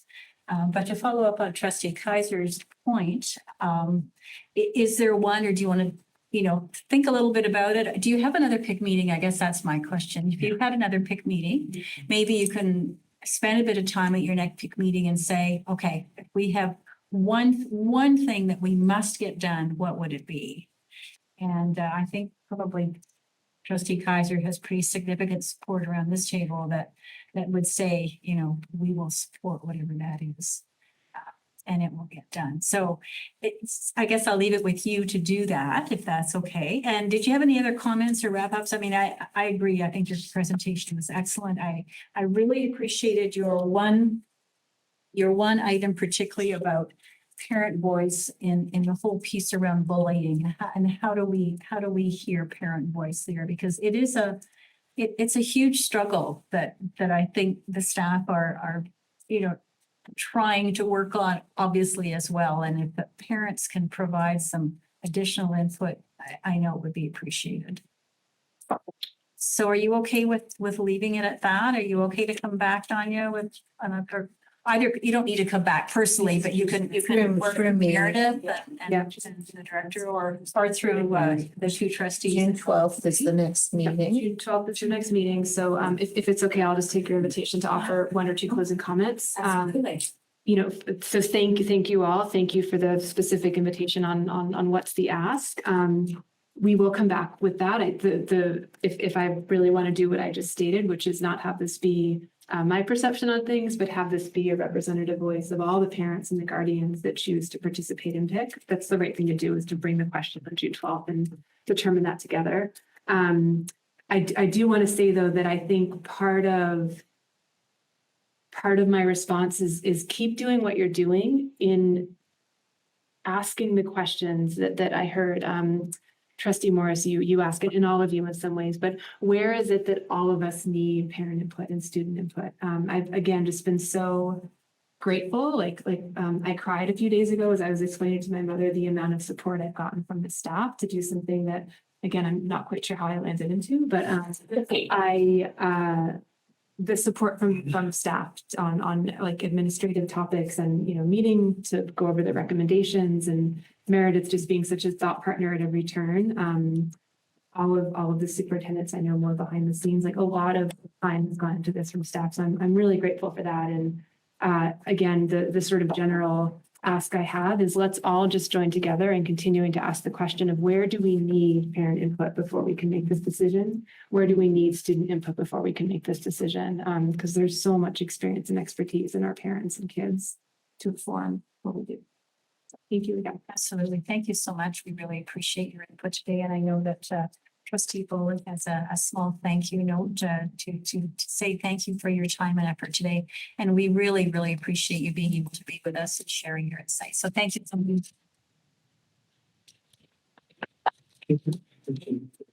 Chair, Yes. if I may just respond to a point that was raised by Trustee Kaiser, that there is an intention, and Director Buffoni and I have discussed that PIC come and give a presentation every year. And in fact, when we were looking at the meetings for laying them out for next year, that was the consideration of when those meetings would be and when they would come. And so it is with a lot of gratitude, I will just echo that we have the chair of PIC actually coming and presenting themselves. And I think it's because of the substantive work that was done that there's something to come and say to this group. And so I also would just want to really appreciate the trustees and your response to the presentation, because I think even just that response is going to encourage the PIC to continue the work that they do, knowing that their voice is being heard. And the message that they get to bring back now to the June 12th meeting is a really strong one that we presented, we were heard, and they want to hear from us what's our main thing, and they're going to action it. So thank you to all of you, but particularly to Donya and Morgan and Debbie Taylor, who I should have mentioned at the beginning, who's not here, but has also played an important role. But I think the point that you made at the end, sorry to go on, but just that every decision that we make around this table, whether it's with trustees or as executive council, that we do try to say, where do we need parents? But I think just even hearing it from you makes that much stronger in implanting that with us. So thank you very much. Thank you. Thank you again. You're welcome to stay for the rest of the meeting, or if you feel like you have other places to be, that's quite all right too. So your choice. Okay. Thank you again so much. Okay, we're going to go on to committee reports from the board then, reports to the board. So we'll start with the committee of the whole open and closed session report, and Trustee Boland. Thank you. So you said open first, so I'll do it open then. Sure. So just a note for the trustees that were here. So Trustee Dobson left partway through the meeting of the open session. Just need to reflect that in that minutes there. So the committee of the whole of the Renfrew County District School Board met on May 23rd, 2023, and discussed the following item in open session. The audit committee closed meeting session report of May 10th, 2023. The following recommendations were made. The 2022-2023 regional internal audit update that the Renfrew County District School Board Audit Committee receives for information the May 10th, 2023 RIAT update. The letter to the Ministry of Education that the Renfrew County District School Board Audit Committee Chair send a letter to the Ministry of Education in support of reviewing the budgets for the Ontario Regional Internal Audit Teams. Number 2, year-to-date financials for 2022-2023. It was for information only. Update regarding the work of the Leadership Development Committee, and that was for information only. And school excursion requests by Opeongo High School and Empire District High School. And the following recommendation was made that the Renfrew County District School Board approves in principle excursion requests from Opeongo High School and Empire District High School to travel to France from March 7th to 14th, 2024. I move the board adopts this report. I have a motion to adopt the open session committee of the whole report. Do I have a seconder? Trustee Primo, any discussion? All in favor of adopting this report? Thank you, and that's carried. And the So- session? in the closed session. Again, just to reflect in the, for the minutes that trustee Dobson was here for the whole session. The committee of the whole of the Renfrew County District School Board met on May 23rd, 2023, and discussed the following item in closed session. The audit committee meeting closed session report, May 10th, 2023. No recommendations. I move that the board adopt this report. Thank you, trustee Boland. So we have a motion to receive this report. Do I have a seconder of this motion, trustee Kaiser? Any questions or comments on this report? Seeing none, all in favor of receiving this report, and that's carried. Thank you very much. Finance and Resources Committee meeting open session report of May the 9th. Trustee. Chris? I'll do that because I was Oh, the you acting were the chairperson. chair. I apologize. Virtual, it's Yeah, really thank hard to you. learn a meeting. Thank you, trustee Boland. Screen. I'd forgotten that. So as the acting chairperson, Brian, let me do that that day. Thanks, Brian. The Finance and Resources Committee met on Tuesday, May 9th, 2023 to discuss the following items. Renfrew County Council meeting, the draft budget for 2023-2024, and the board retirement celebration. No recommendations were made. I move the adoption of this report. So I have a motion to receive this report. Do I have a seconder? Trustee Morris, thank you very much. Any questions or comments? All those in favor? Sorry, trustee Morris, did you have a question? The first item, the Renfrew County Council meeting, I understand is next week. It's May the 31st, yes. So, we with chair and the vice chair and our director and our executive officer going to that. And it's nice to see that, they're starting up again. The last time I think we had the opportunity to speak with municipal leaders from around the district was when you were chair last time. Oh, I think you did one virtually, did you not, Brian? I think so. I think you did one virtual in between. It seems like a long time ago now, right? Long time ago. I'm really glad to see that we're getting back to the regular practice of, in-person meeting with our partners and hope that, we have the same kind of thing with the city of Pembroke since they're not part of, county council. And it's nice to see that our draft budget is coming along. We've had a couple of presentations and our staff do a tremendous job on that. And it's big money. It's unbelievable. And board retirement celebration. We've been teaching for 30, 35 years, big belief in the day after. I wish it was going back. Because it is fulfilling. It's a noble profession, it really is. Anyways, that's enough for me. Thank you. So that's June the 13th is the retirement session right after our next committee meeting. So we go to that. Okay, all those in favor of receiving this report? And that's carried. Thank you very much. And Special Education Advisory Committee meeting open session, trustee Gannett, I'm assuming you might be doing that one? Yes. Both Brian Morris was there and so is Jenny Smith. Yes, we met on May 17th, 2023. Just a couple of comments. There was an overview of what we call in acronyms, BMS, Behavior Management Systems. They gave us an overview of there's six staff that are used as trainers. They also explained, I think Jenny Smith explained in quite detail that there's a lot of training that goes involved and it's sometimes very challenging to get a group of people together and train them. So there's a lot of hours that go into this type of training. And as we've talked about earlier, the number of incidents that happen in our schools, it's very, very key and very critical to have something like that ongoing. That's really it. There was no recommendations made in this particular meeting, and I move the adoption of this report. Thank you, trustee Gannett. So we have a motion to receive this report. Are there any seconders of trustee Morris? Thank you. Any questions or comments for trustee Gannett? Seeing none, all those in favor of receiving this report? And that's carried. Thank you very much. Okay, on to some updates, and I'll turn it over to you, Director Rathoni. Thank you. Through you, Madam Chair, I'd like to take this opportunity to showcase a number of activities and events, initiatives, and projects taking place across our system as they relate to the achievement, equity, and well-being of our student, staff, and school communities, as I do on a monthly basis. On the 15th of May, Monday, May 15th, the school communities of Sherwood Public School and Madawaska Valley District High School met for an engaging an insightful information session related to the amalgamation of both sites into a K-12 facility. The students, staff, and parents, guardians who took part offered very thoughtful perspectives on the endeavor. The ad hoc committee for the new name will be led by Superintendent Cousineau and will begin in earnest next month in June of 2023.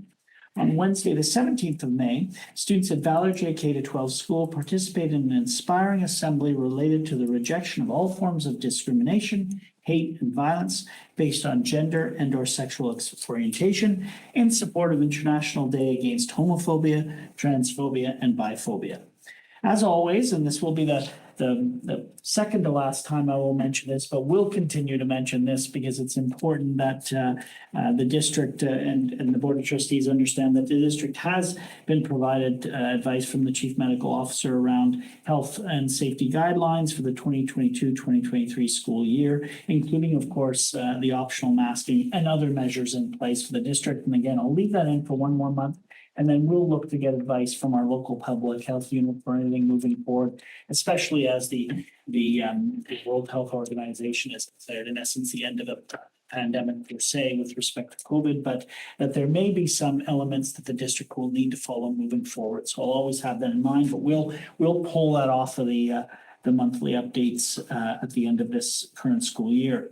The transition working group for the secondary school review continues, thanks to Superintendent Riddell and other members of the senior team. That transition working group will meet once again on Monday, May 29th as an afternoon meeting. The working group will discuss progress made by each subcommittee. So that includes, of course, program pathways, student success initiatives, experiential learning opportunities, as well as transitions to or from secondary school, as well as virtual learning environments, and other considerations noted in the recommendations approved by the Board of Trustees will also be addressed in preparation for a summary report for the board meeting in June. We very much look forward to bringing that work back to the Board of Trustees so that we're moving into the upcoming school year, really in implementing those recommendations of the secondary school review.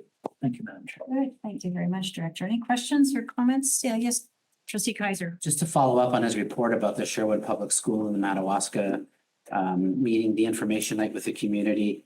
We do have a meeting date. Superintendent Cousineau is set up for June 6th for this committee. Trustee Morris attended, Trustee Boland attended, and our chairperson. So half the board was representing the community. I think they were quite impressed. We weren't really sure what the turnout would look like, but it was, in my opinion, a good turnout.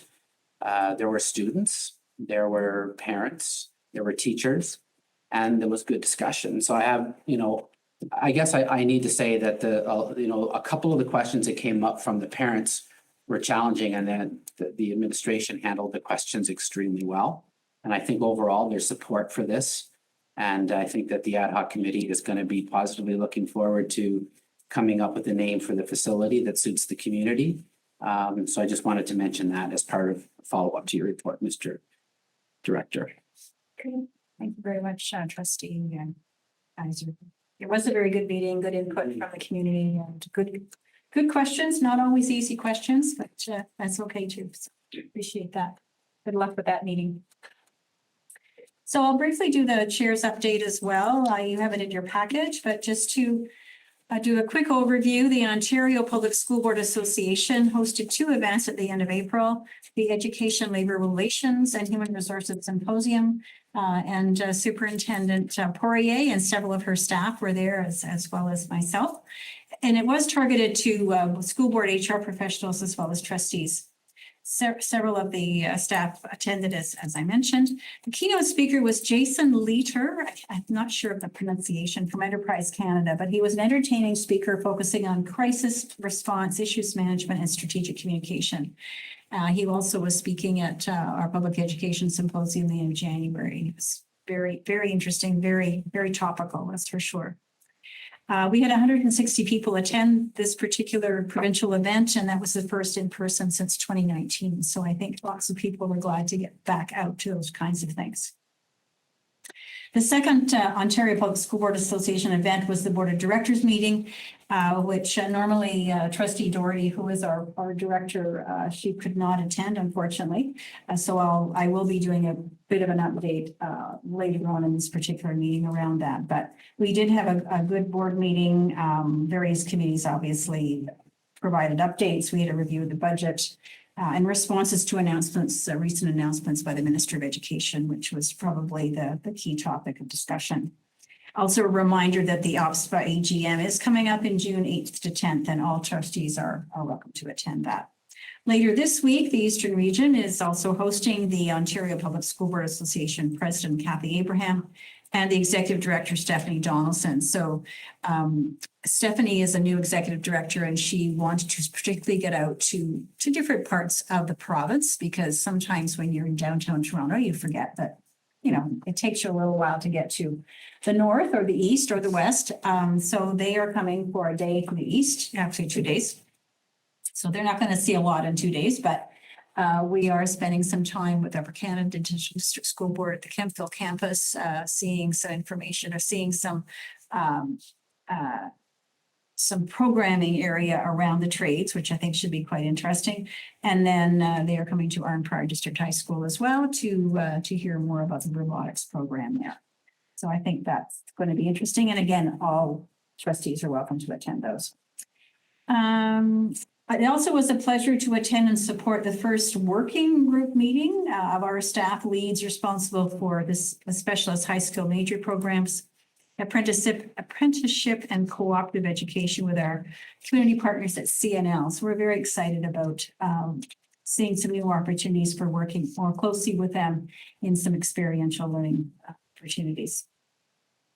And I know our student trustees who are virtually online with us here, I know they'll be speaking more about this in their report, but I can't miss the opportunity to highlight this event that for their last meeting on May the 11th, we did spend an entire day in Ottawa, both between the Senate and the House of Commons. It was a most interesting day. We had the opportunity to engage with many senators and MPs in an informal way, and reminded us that they are really just people after all. And they were very excited about seeing students in the hallway and stopped to ask questions about who they were and where they were going and were they coming, you know, were they going to come and work for them? And we need more women in politics. And it was really quite fun. And Director Buffoni was there, of course, as well. And Executive Officer Kathleen Jemison was here too. So it was great. And I think it was just really a very interesting day. We also were able to attend question period, which is always interesting. If you haven't done that before, it's a bit of an eye opener. I think the students were a bit surprised at the decorum of the MPs and or lack of thereof, but just the interaction between them and how it worked. So thank you so much to Meredith for really organizing an exceptional day. She really spent a lot of time getting everything organized, and we had Trustee Dobson and Krista Rakowski and Meredith and I also drove students to and from, and it was an excellent day all around. So thank you very much. And I know, as I said, the student trustees, I'm sure no doubt will mention it too. So thank you, Meredith. Excellent day. Okay, under the student trustees report. So Trustee Novosedlik and Trustee Beggs, are either of you ready to do your report? Yeah, so I'm going to go ahead and get us started for today. Okay, so during this year's Mental Health Week, Taylor and I decided to create a video for our Senate's social media on the importance of well-being and taking care of our mental health. This video included tips on how to maintain good overall well-being, discussion on the stigma surrounding mental health, and lots more helpful information for viewers. The video was very well received by our social media following.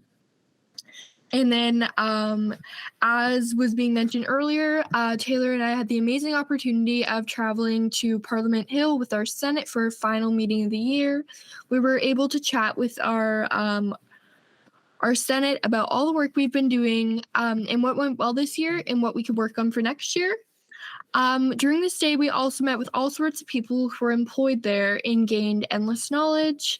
On behalf of all the members of our Senate, we are so grateful that Meredith was able to set this up for us. And Taylor and I are so thankful for all the board members like this once in a lifetime experience a possibility. And then I'm going to go ahead and pass it off to Taylor, and she's going to give a verbal report on the meeting we just came back from, the conference.